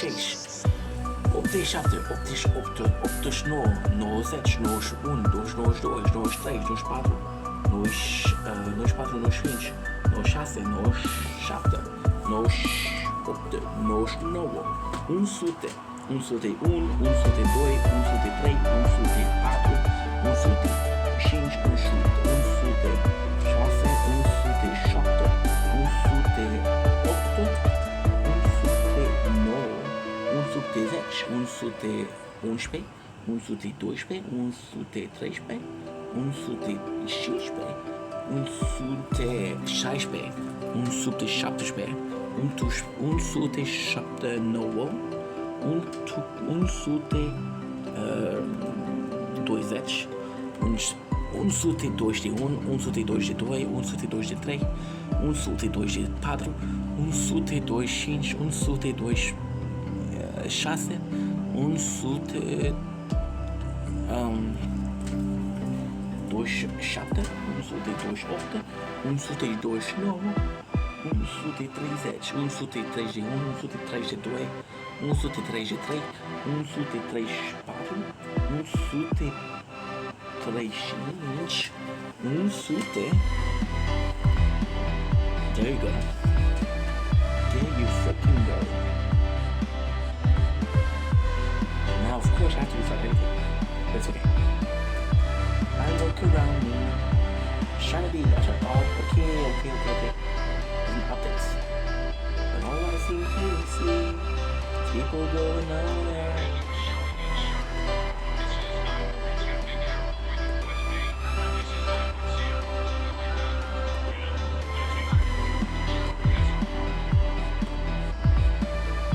Yeah, it sucks. It sucks because I shouldn't do that when I'm live. But at the same time, fuck it. I shouldn't do a lot of things when I'm doing. I want you out of my room. Yeah. See, this is insane because I basically just opened the thing.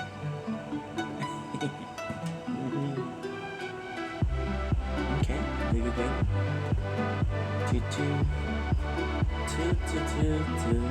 I watched the internet just to see what you'd find.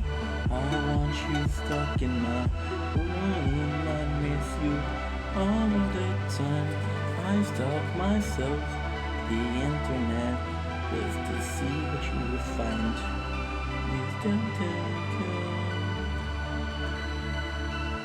everything is working except for Netflix. So what we're doing is we got a couple of guests. Okay, where I can watch my own videos and boost the algorithm, which I of course don't do because I really do. There would be this loyal, right? But which one hides the Netflix?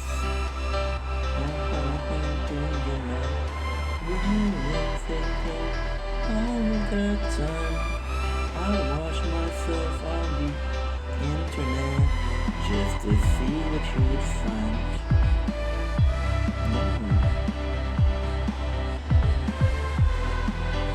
Guys, I don't find it. I walk myself in my room.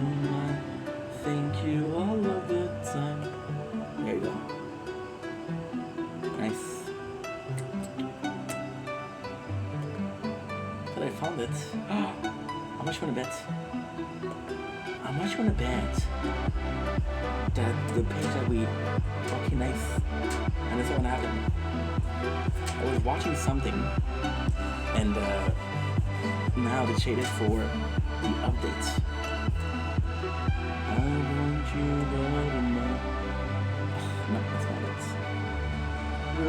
I'm thinking all of the time I watch myself on the internet just to see what you'd find. Do, do, do, do. It's so weird because I don't find it. I don't find it. This is why you have too many guests. Personal. Okay. Número 2. Okay. Número 3. Aha. No. Número 4. I don't know which one it is. It's not a big deal, but it's gonna be long for you guys, so. I want you out of my room, I'm sick of all the time. And then you have a piece of bread in there. When you have old bread, you stuck it in coffee or Coke. October will cure me. I watch I cut my own throat just to see if you mourn me. I want you out of my room. I'm sick of all of this time. I watch the internet just to see what you'll find. I think I'm not gonna be able to do this video, guys, because it take too much time. And yeah, 6%. Okay. You know what? Let's say fuck this and do it tomorrow. First thing in the morning. You guys like this idea or not? Yeah, fuck it. It's gonna take me so long to find. I watch the things in my room. I think of all of that time I put myself on the internet just to see what you'd find. This is why, because we have too many. There we go, flip stage. And of course, a lot of people are going down, including me. The second we find it, it's there. So you wanna do it? Okay. The second we give up, we find it. So let's do this. I want you out of my room. I'm sick of all of the time I watch myself. We have 9 episodes to do. Because what I can do is tomorrow I'll wake up and there's no sunrise, so I don't need to make videos. I've been filming for 3 hours. There you go, perfect. So we'll stop the video here and we'll do part 1 of our recap.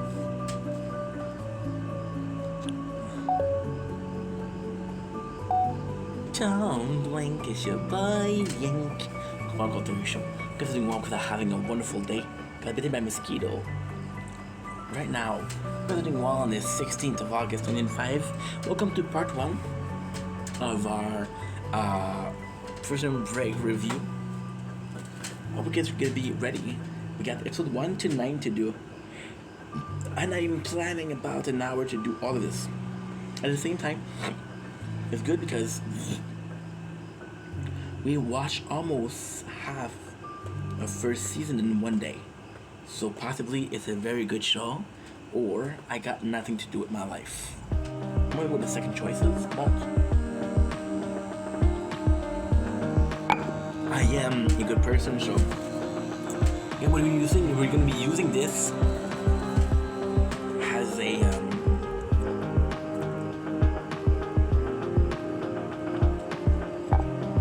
as a guideline for what happened. The first scene, of course, we got Michael Scofield. That too, what it represents. The tattoo artist says, "Hey, can you tell me what this all represents?" It's like, no. The second film that we see is you can see Michael did a lot of research, a lot of research on a Lincoln Borough. We don't know why. We don't know what is the reason why he got the tattoo. Very mysterious. The second scene, this, by the way, is 2 minutes in. He steals from the bank, and because he steals from the bank, he ends up in jail. So there's a court case where he pleads guilty, which sent him to the prison, which is called Fox River Prison. And this all happened very, very quickly. And it's cool because in a show called Prison Break, how you got to prison doesn't really matter. And it's cool because he's also planned to have 2 guns. Now going to Matt Fox River, which is a prison that is maximum security. You got the maximum, you got the Fox River, which is kind of cool. We introduce the character, we introduce Billick, which is kind of the, I believe, and my wholeheartedly,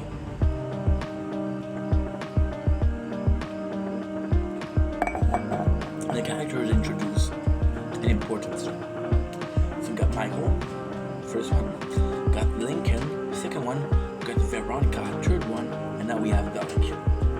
So again, these characters in the story are super, super important. We got the classic jail, how they are. We need Sucre. Sucre has to be one of the best written characters because he is el hermano de Toro hermano. Hermano de Toro. So you see people, you see the criminals, right? And the coolest thing is, one of the first scenes that you see is a guy getting shanked. So this is supposed to represent that, okay, well, Michael, you're in jail right now. You could be harder than you thought. But it's a guy that we don't know. It's a red cap, so we don't care. And it's not like it's gonna stop Michael, first of all. Because like, when I talk about the first place, this is what I mean. This is what I mean when I say it's very artsy. So one guy gets stabbed. Look what everybody, look what Sucre does.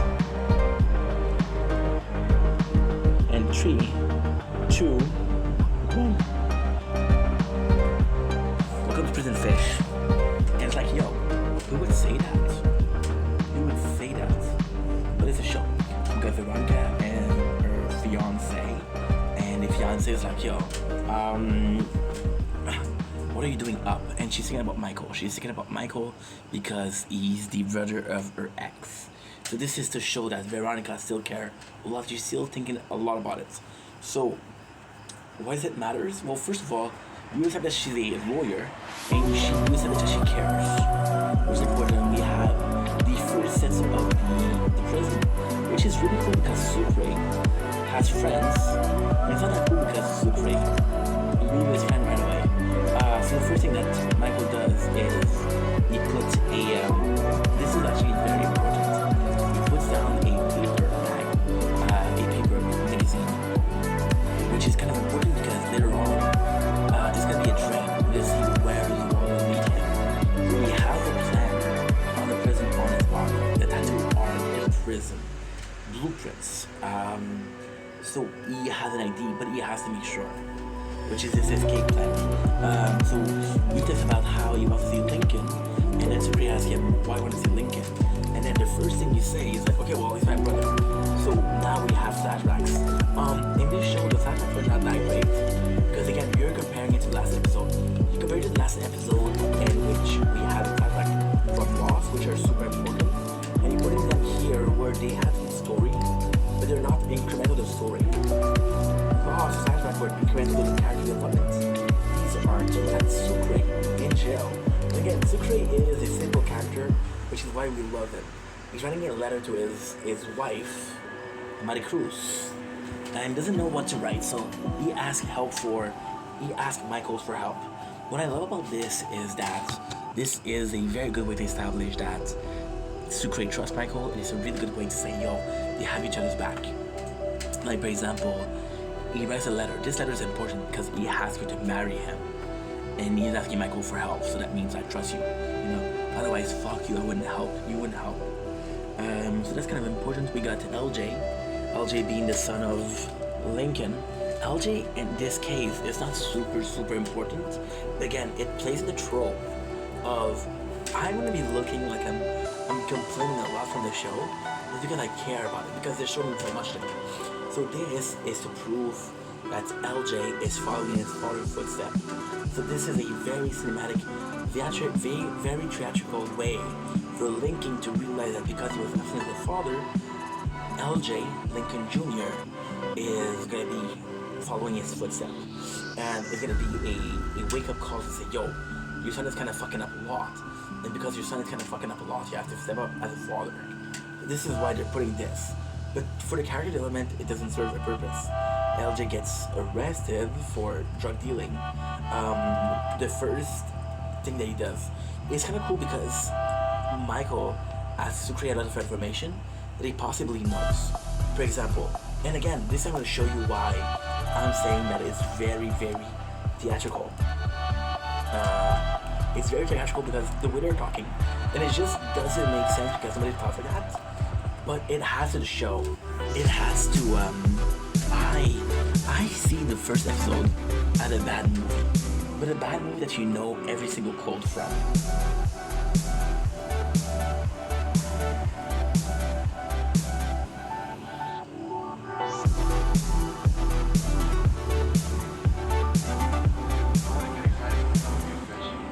For example, why do they call him fish? It's not explained, there's no.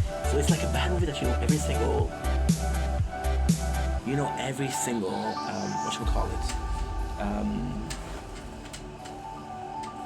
line from, and you kind of have fun making fun of it.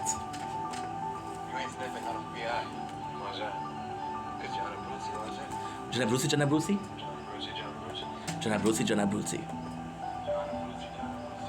See, this is so freaking cringe.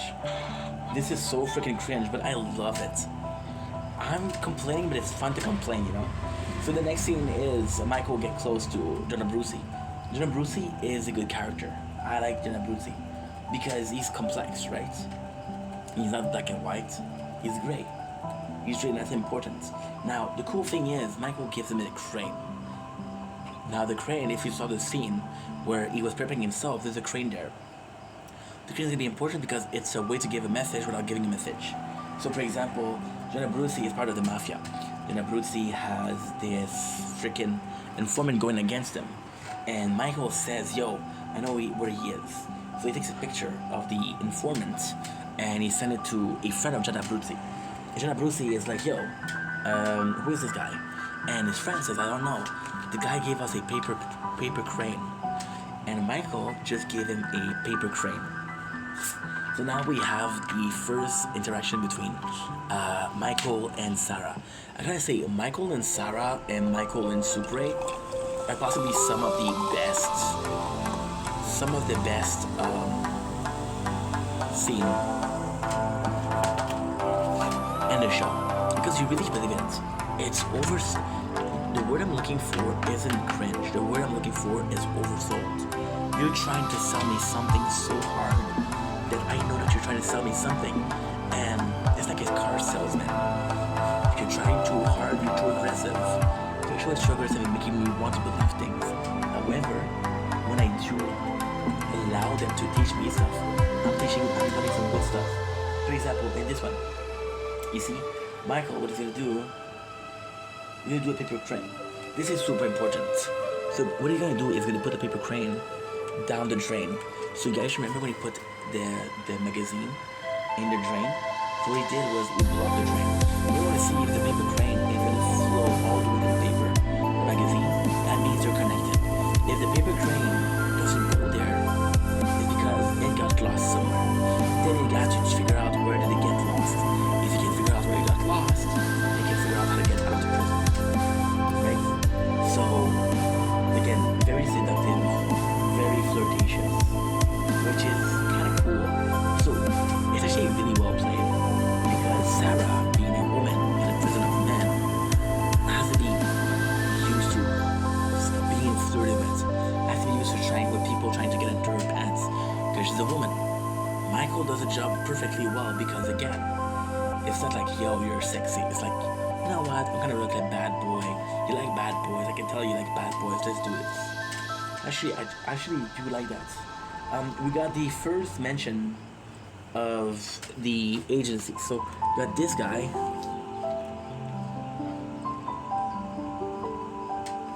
And we got this guy. So why they're important is because you learn that Lincoln, those guys are very important. However, the way they're portrayed is not great. So, you got this guy. This guy is super important and super nice. Remember this guy, the other guy doesn't matter. Okay? So you learn that Lincoln didn't do it and he's being framed. These are the people that are making sure that Lincoln, the truth doesn't stay and Lincoln stays framed. Why is that not important? Because the first guy served as a way of being like, yo, I'm a good cop. And you're, okay. So there's two cops. There could be good cop and bad cop, right? The bad cop, the guy that's willing to go all the way. The first cop is like, no, my morals won't allow it. However, he seems weak. And whenever he is there, it's to make the other guy look better. For example, there's gonna be a girl that's gonna snitch. And she's dangerous. So he's going to kill it, right? Now the first guy is super nice because he allowed her to live and say, I'm so sorry I didn't kill you. Which is a great thing because it shows that he's moral.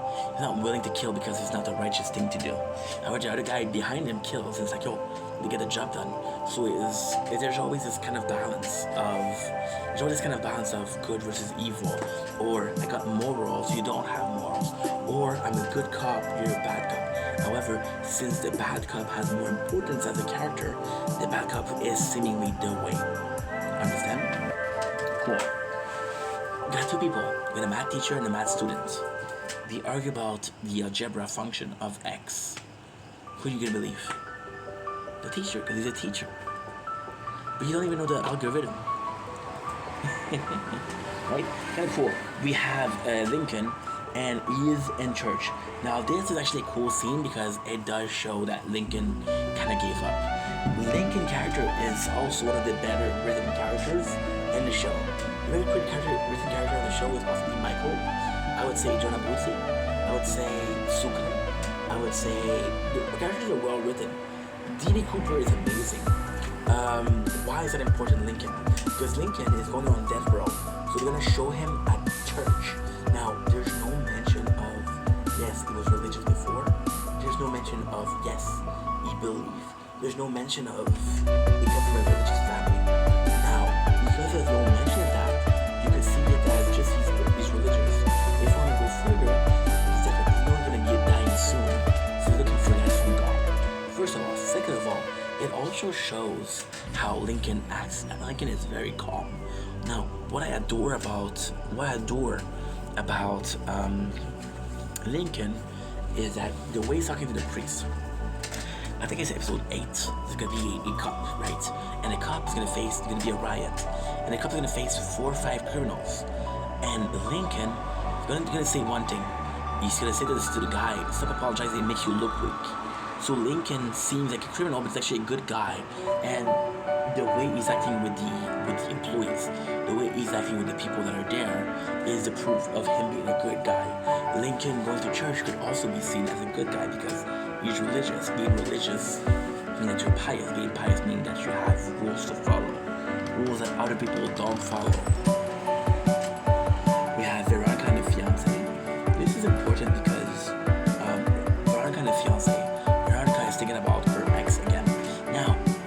craziest thing is she doesn't like Lincoln, or she doesn't. I don't know if she likes him. Right? The closer she gets, the more she thinks about it, the more there's possible romance. So it's not a character like, oh my god, you're cute. It's not like Sarah and Michael. Sarah and Michael is really well made because it takes time, it takes time, it takes time, it takes time, it takes time, it takes time. Oops. Relationship. We got Super 8, right? We got Super 8 who's freaking out because Monica didn't answer him. They're giving shit to Michael because he's using the word like passion. And again, it's super, super cool because he's like, she's gonna think I'm fruity, she's gonna think I'm a. And this show is, oh, I should say, I'm a sissy. From now on, I'm only saying yes, I'm only saying no, and I'm only saying love. That's actually funny because it's a bromance between Super 8 and everything.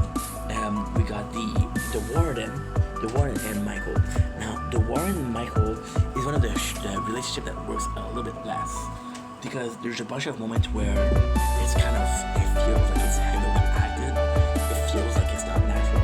It feels like it's oversell. However, when it does work, it does work. For example, in this scene, it works. The guy's like, why are you here?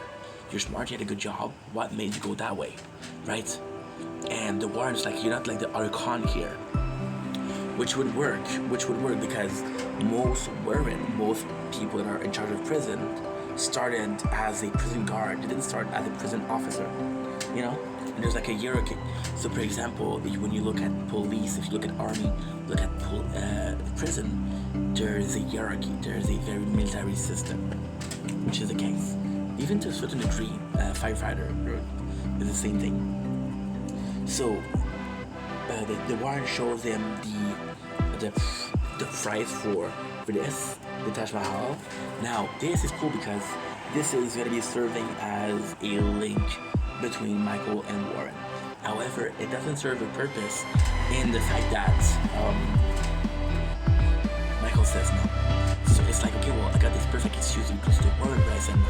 So this is a scene where Michael, as a character, is going to be seemingly the smartest character in the show. However, the way they sell it, the way they tell you that he's the most smart characters is by him overplaying his cards, overplaying as smart. In situations like, for example, with John Abruzzo, situation like Teabag, this is worth it. But if he's overthinking the Warren, which he doesn't need to, and also it feels bad because he'll overthink people like the Warren, which is nice to him, but he won't overthink someone like Suhe, which is his best friend. So they're super reliant on the plan. I'm gonna charge my phone, I'll be right back.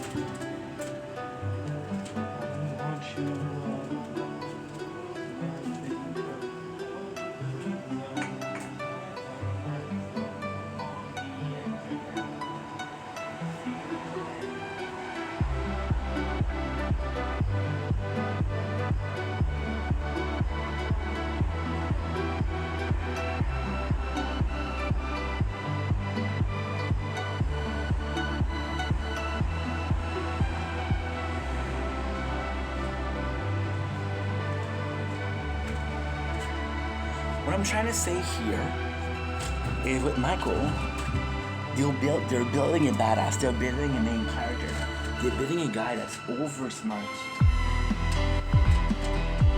You don't need to. It's episode number 1. You don't need to. Go to the next scene with LJ. Now LJ is resistant towards his mom, and is resistant towards his stepdad. This is to show that LJ is missing his father and is acting out. Which is a good scene, but you don't need it because you already showed LJ being arrested for using drugs or for selling drugs. So you already showed that LJ is a bad path. So you got Michael and Veronica. Michael's like, yo, Veronica's like, why did you do that? This is not like you. And it's weird because Veronica isn't dumb. She should know. She should know that, yo. She should know that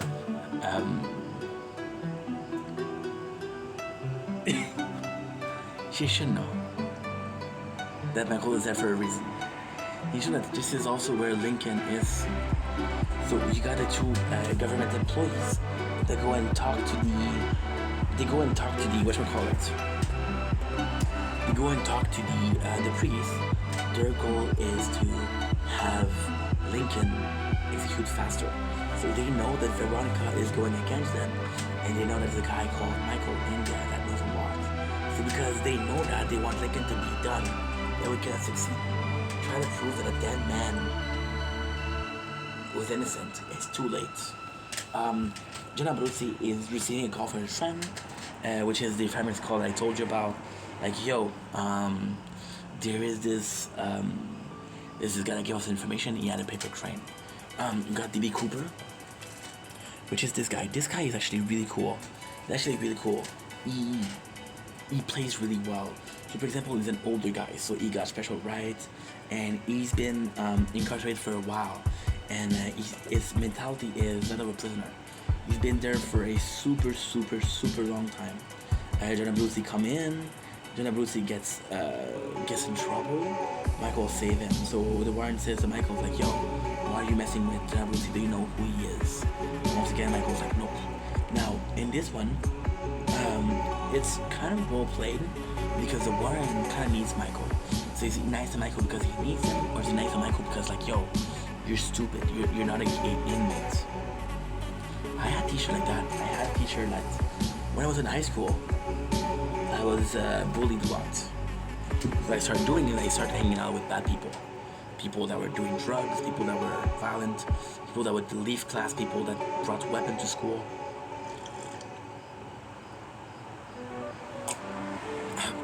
One of the guys I was with got arrested in class. That way people wouldn't fuck with me. However, these guys, I wasn't the same. And the principal came in and said, why are you hanging with them? I didn't tell him that, yo, they protect me. I didn't answer. When I had my diploma, it's like, I'm proud of you. I knew that you were different. This is what the warrant does here. So you got Veronica who's looking for more information. She's digging. Lincoln and LJ are meeting. Now this is horribly acted, horribly written, but it worked so freaking well. It's a classic of, oh, you're not my father, you weren't there. You weren't around. Oh, you're not my father. Oh, you want to be my father now. Well, too late. And Lincoln's like, yeah, I know I've been messing around. I know that I wasn't there. But listen. However, the relationship here is amazing and it's so needed, you know? Why is it so needed? Because it's a case of we don't like each other. So when Lincoln comes in, so why am I saying it's badly acted? Why am I saying that's overwritten? Is because it's super predictable. It's super predictable. And it doesn't serve any purpose because the next time they're gonna meet LJ and Lincoln, they'll be friendly. And it's like they never hated each other. However, it does a good job in storytelling. It does a good job in telling, hey, they don't have a good relationship. They're working on bettering it. So when it happens, you want it to be good. You want the father and the son to be close. I'm a son. I have a father. I want my father and I to be close. You know? So we got Maricruz, which is kind of crazy because Maricruz does the exact same thing. The exact same thing as Lincoln and LJ did, but the opposite. So Maricruz, she's gonna break up with Sucre during season 1. I think it's a couple of episode 2. And they show this perfect couple. They show that she literally says yes to him marrying her. So then you're telling me, Ink, why show that they have a good relationship when it is to be destroyed? Because you're giving me hope that this works. You're giving hope to one of my favorite characters, Sucre. There's a light outside the walls. He has everything. Lincoln has nothing, but he has nothing to lose because he's gonna die. Sucre has everything to gain. Now, here's the thing. Sucre is the only one of the group that doesn't want to leave, doesn't want to escape. Lincoln, right, wants to escape but doesn't have a choice, he doesn't have a chance. You understand? Both are opposite, and both of their relationship are opposite. Lincoln wants to have a son because he doesn't have a lot of places left. And Sucre, he wants Maricruz willing to go out and get her back. That's actually cool. Get more of Sarah and Michael romance. I'm gonna skip those because they're not super interesting. They're mostly just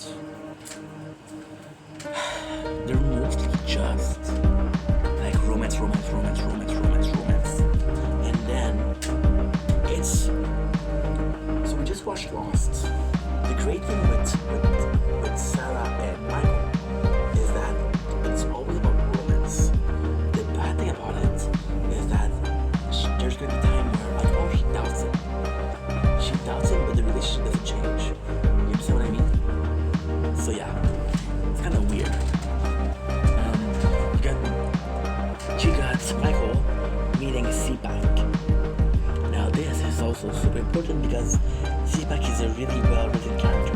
Now, except for T-Bone, in the first episode, he met everybody that's important in the show. Everybody that's important in the show.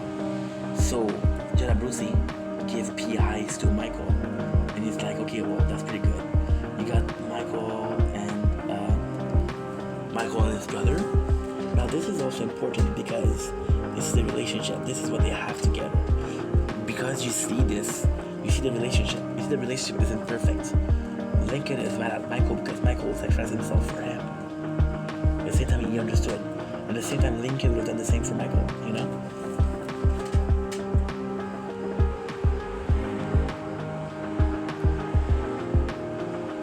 They have this good relationship too. He tells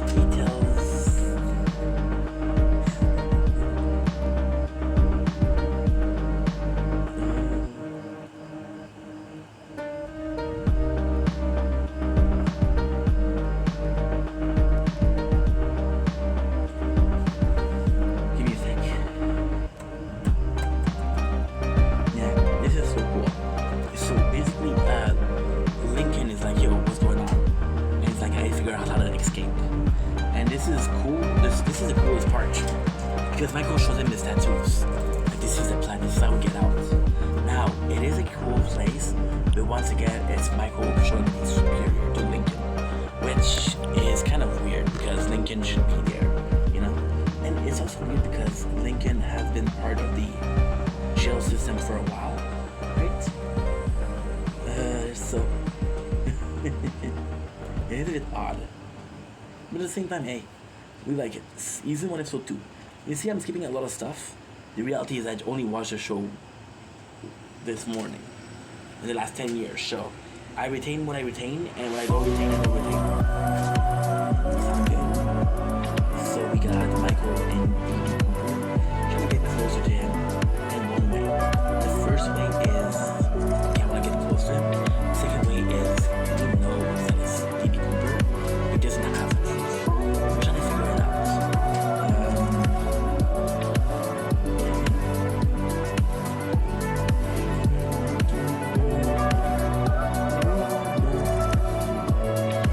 So perfect. So what's going on right here is DB. Like I said, DB is super important because DB is the perfect example of an inmate that knows he's gonna be there for a while. He's gonna get in trouble. He just wants to do his time, you know. So when he sees a battle, he tells Michael, "This is a battle." Now, it's not because the relationship between DB. This is what's weird about the show. The relationship between DB and Michael, the relationship between DB and Lincoln is great.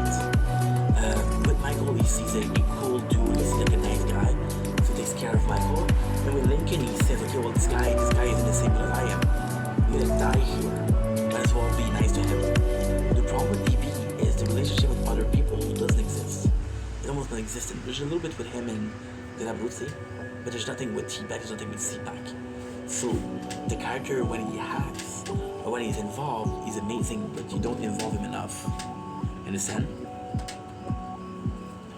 So we have Michael shows. Now this is extremely important to see because Michael showed that the tattoo of his body were all used to escape the plan, right? So what you're doing is,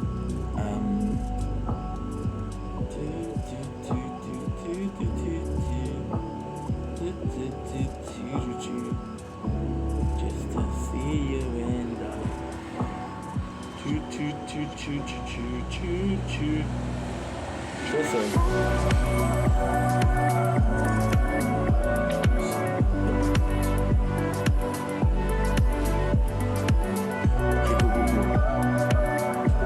So basically, he got super in Michael, which is nice. You see also Michael writing some stuff. You see Michael planning a lot of stuff, which is kind of good but bad because they don't explain it. So, for example, with the tattoos, right? The tattoos are kind of meaningless until you know that they're meaningful. The writing is meaningless until it becomes meaningful. Don't give me everything at once, I understand, but also do not make me wait for everything. Give me something, because if every single time the plot is the same, you show me something in the beginning and then at the end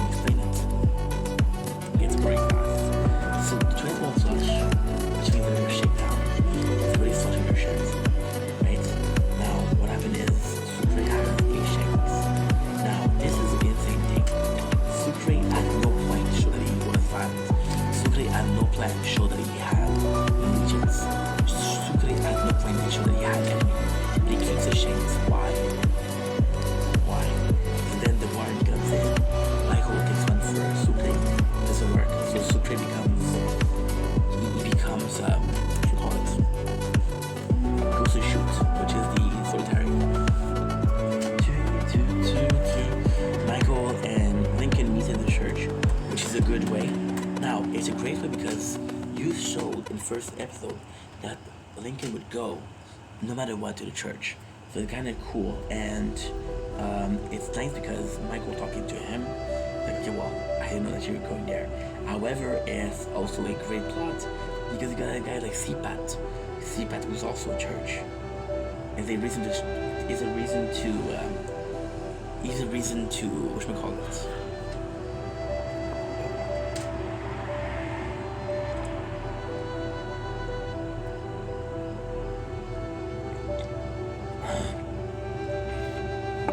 It's so nice. It's so nice because you give a common place. There's common people. However, the common place where there's common people only serve a purpose if not everyone that's in there is meaningful. Like, you only can identify 3 people. And it's Michael, CPAT, and Lincoln. Which is good, because you could put a character like, I don't know, like a friend of Jenna Abruzzi. It would work. Now, you got the biggest part of the plan. Michael knows this is true, that he needs. That's true, is super important. What is that? I got a text. The one icing is hard to find, yeah. Cool. I got somebody that's giving me a good idea for content today. That's him right now. Right now what we're doing is fishing for comments, because comments do help. So Michael is looking for his crew, and then you introduce Theodore Bagwell. Theodore Bagwell is one of the characters that is the best written of the show. So everybody likes Theodore in the very beginning, and then at the end he has a chance for the redemption. However, the thing with Theodore is his redemption takes so fucking long that you gave up. Lincoln redemption of his son happened in season 1. Michael redemption of making an escape happened in season 1. Sucre getting his wife back happened in season 1. Theodore Bagwell redemption happens in season 4. Why is that important? Because you don't know if the show's gonna be on that long. So you're basically writing this amazing story for this amazing character, but it's only gonna happen if the show happens, right? So Theodore's like, yo, I can offer you protection. He's super fruity. He's like, yo, if you're fruity with me, you'll be okay. And Michael's like, nope. You see Veronica goes in. And Veronica goes in is actually quite nice because this is the only thing that happens outside of the prison. The show is called Prison Break. It's supposed to take place in a prison. Veronica being on the outside is good because it has to do something with the prison. I'm gonna be honest, and this is gonna be something that's very bad to say. I don't remember much of the show, but I remember later season sucks. When it's about the prison break, it's amazing. When it's about something else, it's not cool. Understand? Yeah. So you see another flashbacks. Second one of Veronica and Lincoln together, meaning they were happy, but it serves no purpose because you're establishing a relationship where there's no relationship. She knows that Lincoln is there. If there was a desire to have a relationship, she would have tried. The fact that Lincoln is not guilty doesn't make it a better relationship. You know what I mean? She didn't break up with him because he went to jail. She didn't break up with him because he killed somebody, right? And also, we don't know how much time it's been since he's been in jail, but she now has a fiance, which means that they broke up a while ago, and she moved on. She didn't get a fiance, then realized her ex-boyfriend was not guilty, and then fall back in love with him. So you're creating a plot where she'll fall back in love with him. But for that, you need a build-up. You need to say, okay, well, guess what? They're going back together because they're talking. They're going back together because they're doing a lot. However, the way the show does it, which is good, is she's going to help out LJ a lot. And by helping out LJ a lot, she'll get closer to LJ. Getting closer to LJ is, for example, I'm going to be using my favorite show. My favorite show ever is The Walking Dead. I love The Walking Dead. So you take Walking Dead, and if you don't know what I'm talking about, it doesn't matter. There's a character called Michonne. Michonne is the main character girlfriend. And they've been together for a while. So they introduced Michonne in season 3. And relationship in season 7. Just not a lot of moment between Rick, which is the main character, and Michonne, which is the girlfriend, to put them together. However, a lot of moments where her, Michonne, and Carl, the son of Rick, are super close. I mean, there's still a bond being built. It's like a classic case of these characters are related by blood, but also related. So, for example, Michael and Lincoln. See, even when Sarah, the doctor, she knows that Lincoln is Michael's brother. She's like, oh yeah, Lincoln's a good dude. Lincoln's a good dude. So it means something, you know. So Michael goes back, and Theodore told him, yo, you're not there. You're not there. If you're there, this is my territory. But he has it. He steals something. Now, Belek goes in, and you see this. You see the message. Now, the message in itself doesn't serve a purpose, because you don't know what it is. You don't know what it is. So this in itself is a stupid scene, because you're showing me something that means nothing. However, the build-up behind it is actually good, because you're showing that Belek is not dumb, and that Belek is a good cop. You're also telling Belek that he saw how the Pope treated Michael. He's like, fuck that. I'm not gonna allow this guy to have a better treatment than the other inmate. This guy's a criminal. He'll be treated as a criminal. You're right. That's good. You got Jenna Brucey. It's nice because Jenna Brucey and Michael takes a long time to do, which I kind of like. You need the head of the mafia. So this scene is also important because you need the head of the mafia. Now what's being said that they're asking John for results. But however, what's important is, okay, well guess what? It's kind of crazy in a couple of ways. Because it shows, it's crazy in 3 ways actually. First of all, it shows how John is important. For the mafia, enter the mafia, and one of the high rank of the mafia that comes in for him, important. It shows that John Abruzzi is still important in the organization. It shows that they're still trusting him. But it's stupid because they're asking him to find a witness, however he's in jail. How is he supposed to find a witness in jail? You're asking the guy that's inside to find a guy that's outside. Doesn't make any sense. You got Sucre who's begging for help. But then, it's super nice. It's super nice. Why? Because it shows that Sucre is a good dude. Sucre is not a criminal. Okay, you got a scene between... Give me a sec. Show that scene.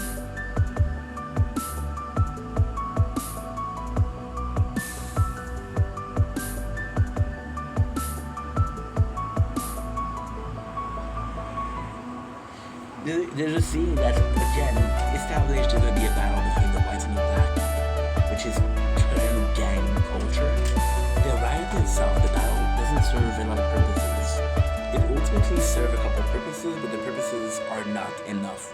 So it serves the purposes of CPAC is going to help Michael, but since Michael is working for the whites, CPAC refused to help him.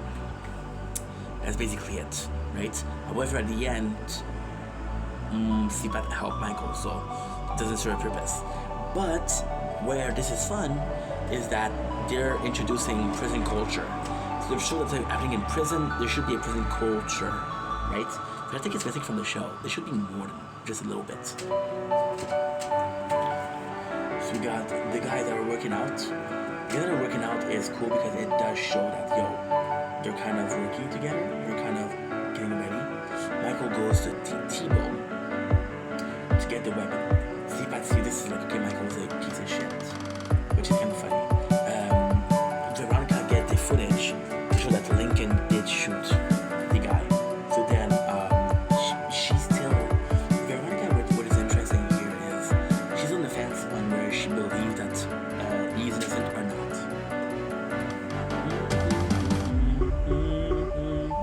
Got Belek going to Michael, which is, again, it's a stupid scene because everybody's like, oh, this new guy is super important. They're actually super important. However, in the case of Belek, it works because the warden came in to vouch for Michael, receiving doesn't like Michael because of that.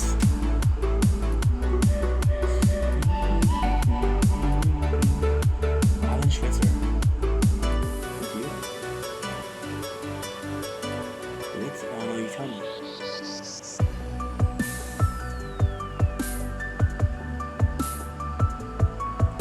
So yeah, so you need Alan Schwitzer. CPAT, he gives up on the medication, and he's not gonna help Michael, which kind of is a problem because this is actually well written. Because back in the beginning episode, you got Michael talking to Lincoln, and he's like, "Yo, I need those pills, otherwise the whole plan doesn't work." And Lincoln's like, "Yo, you're dumb because if the plan doesn't work because it's running on the pills, what would it do?"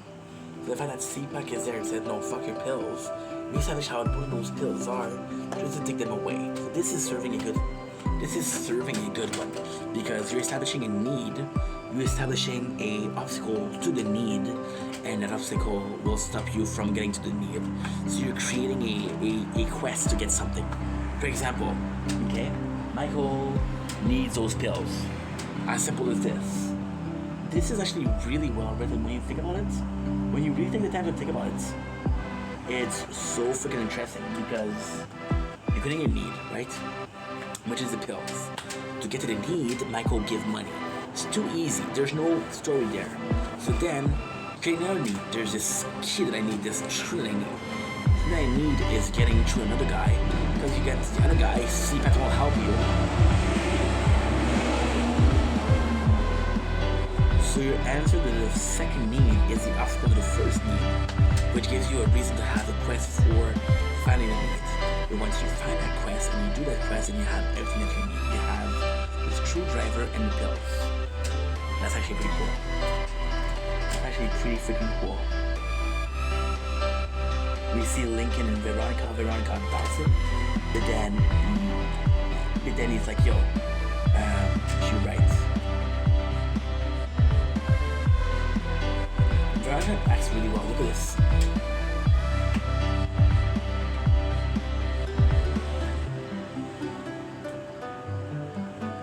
She's crying. Really good actress. And then she tells him, the first thing that she tells is, "Yo, I think it's true. Like, Veronica, you have to trust me, I never did this." And he's like, "If I meant anything to you, please give me a chance to prove that I'm innocent." So she gave him a chance to prove that he's innocent, but it's not looking good for him. The exact same way of the screwdriver and the pills. So you got Lincoln that says he's innocent. Veronica believes him. She goes to make the effort, get information. She realizes that he might be criminal, which means that he's not going to get to the obstacle. He's not going to get to the goal of getting the girls and getting saved, right? But at the same time, if he can convince her, she'll work for him. Which doesn't make a lot of sense. You know why it doesn't make a lot of sense? Because even if Lincoln is found innocent, the show's called Prison Break. It's not called Law and Order. There's still gonna be Prison Break, innocent or not. How does that make sense? So it doesn't really matter. The whole thing. Oh, I forgot to tell you guys. Okay, the season 1 pilot is what? Michael Scofield, a genius engineer, ends up in jail to organize his daughter escape, condemned wrongfully to death. The second one is Alan. Michael needs two things: a medication, which will allow him to say that he's diabetic, and a screw that will help him for his evasion plan. So these are the what should we call it? These are the introduction from the Netflix. Okay, so I forgot to tell you the medication was what? Medication is to stimulate that he has diabetes. So diabetic will need a insulin shot and a couple of times a week. I don't know how it works, but he needs to go to the infirmary because infirmary is easier to get. And the train, which we saw in the first episode, this is the second episode, leaves the dock. This is the way to go. This is the way to go. We'll finish this episode because I have to go. The phone is at 40% and this phone's at 10%. But 2 episodes and 46 minutes is actually pretty good. So Sucre tells her, please let me call Maricruz. Let me call Maricruz. Now this is Hector, and it's so cool because I didn't tell you, but Hector is kind of the bad guy of Sucre's story. Hector wants Maricruz. The whole goal of Sucre to get Maricruz. So this is the obstacle and what he gets. However, I will say that Hector is the reason Sucre will end up in the plan. When I told you that it's complex, but not that complex, kind of simple. Sucre doesn't want to leave, but because there's a guy that's going after this girl, they don't want to leave. My mustache is going to my nose, and it's annoying to a degree that you don't know because it's tickling. So yeah, we got the government. Yeah, so Hector tells him that Sucre is not a good dude because he doesn't call Maricruz, start to doubt, which is explained here, which is beautifully put. Because season 1 you tell me that Maricruz loves Sucre, Sucre loves Maricruz. Episode number 2 you tell me like, no, there's a problem because there's a guy that will convince Maricruz Sucre doesn't like her. Yeah?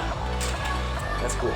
The other government guys, the 2 guys, talking to the man that we met in episode number 1 and saying who got the tape. Now, this is kind of cool because it's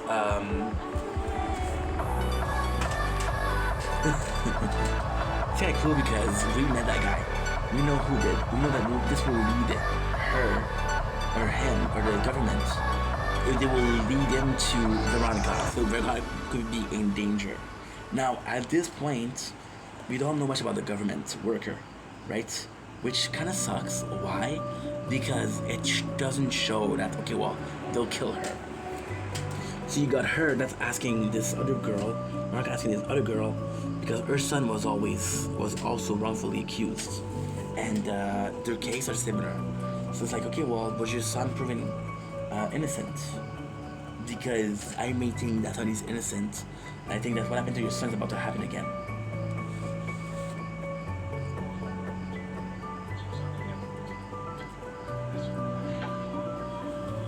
I'm gonna be listening to the scene with you guys. There's no copyright, don't worry.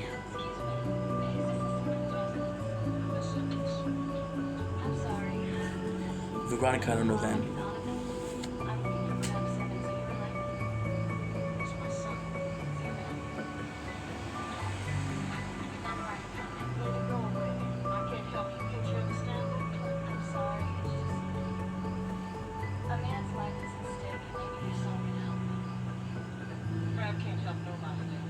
He's dead. So yeah, so Lincoln said that Crab was a guy that knows the truth. And he was also on the thing. So they hired him to kill a guy, him and Crab.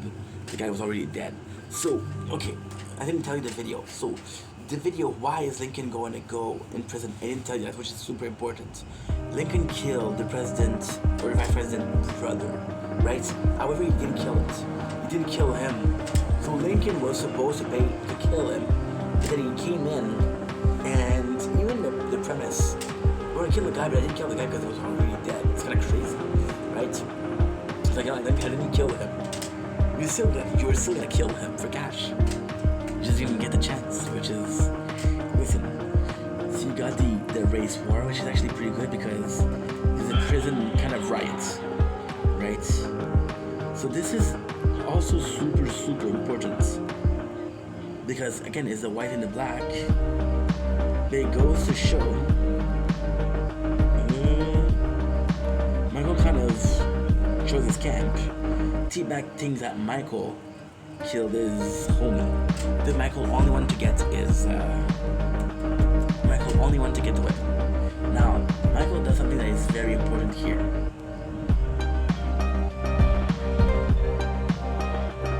I'm gonna show you.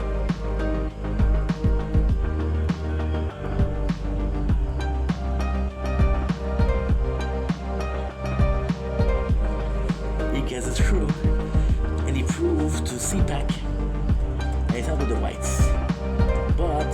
and this is the crazy part, he gained the friendship of Seaback, but he lose the friendship of Theodore. And Theodore's a bit more dangerous. However, he doesn't need Theodore. The Warren comes in, and he's like, yo, you guys are on lockdown. This is the problem. We have a very nice scene with Theodore showing how much he cared about his girlfriend, which is his boyfriend, with his prison talk. So that's kind of cool. But Veronica gets a call from the Simmons, which is again from the House Vision on the Trap. It's kind of important. This is super cool. Look at this.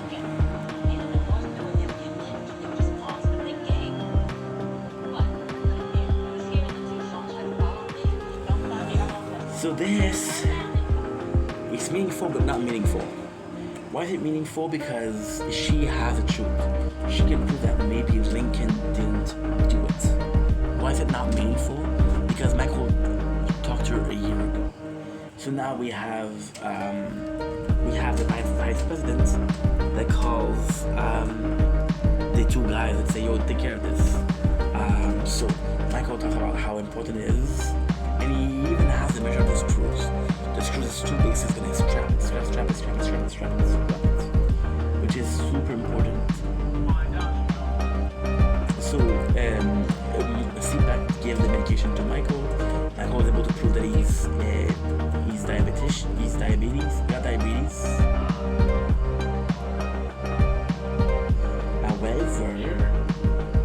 However, again, it's part of the plan. It's dumb because it's working there perfectly. There's no hiccups. It's working perfectly. Everybody's every piece of the chessboard is going together, and you're just like, okay, oh my god, I'm so happy. When I was a kid, this would make me super happy because I'm like, oh my god, this is perfect. At first, I'm like, oh, it's a bit too easy. But actually, at the end, Michael is sent like that. You see Jenna Lucy. Jenna Lucy is like, yo, I need you to tell me who it is. I need to give me the name to her. Which leads ultimately Michael losing his phone. So yeah, because Michael is losing his phone, that Jenna Lucy is not going to play him. Now the whole plan is so right now they're involved in Sucre and Lincoln. Michael, Jenna Lucy, Dewey Cooper, and Lincoln. There's 4 people right now. And then it is been playing nice, which is super important.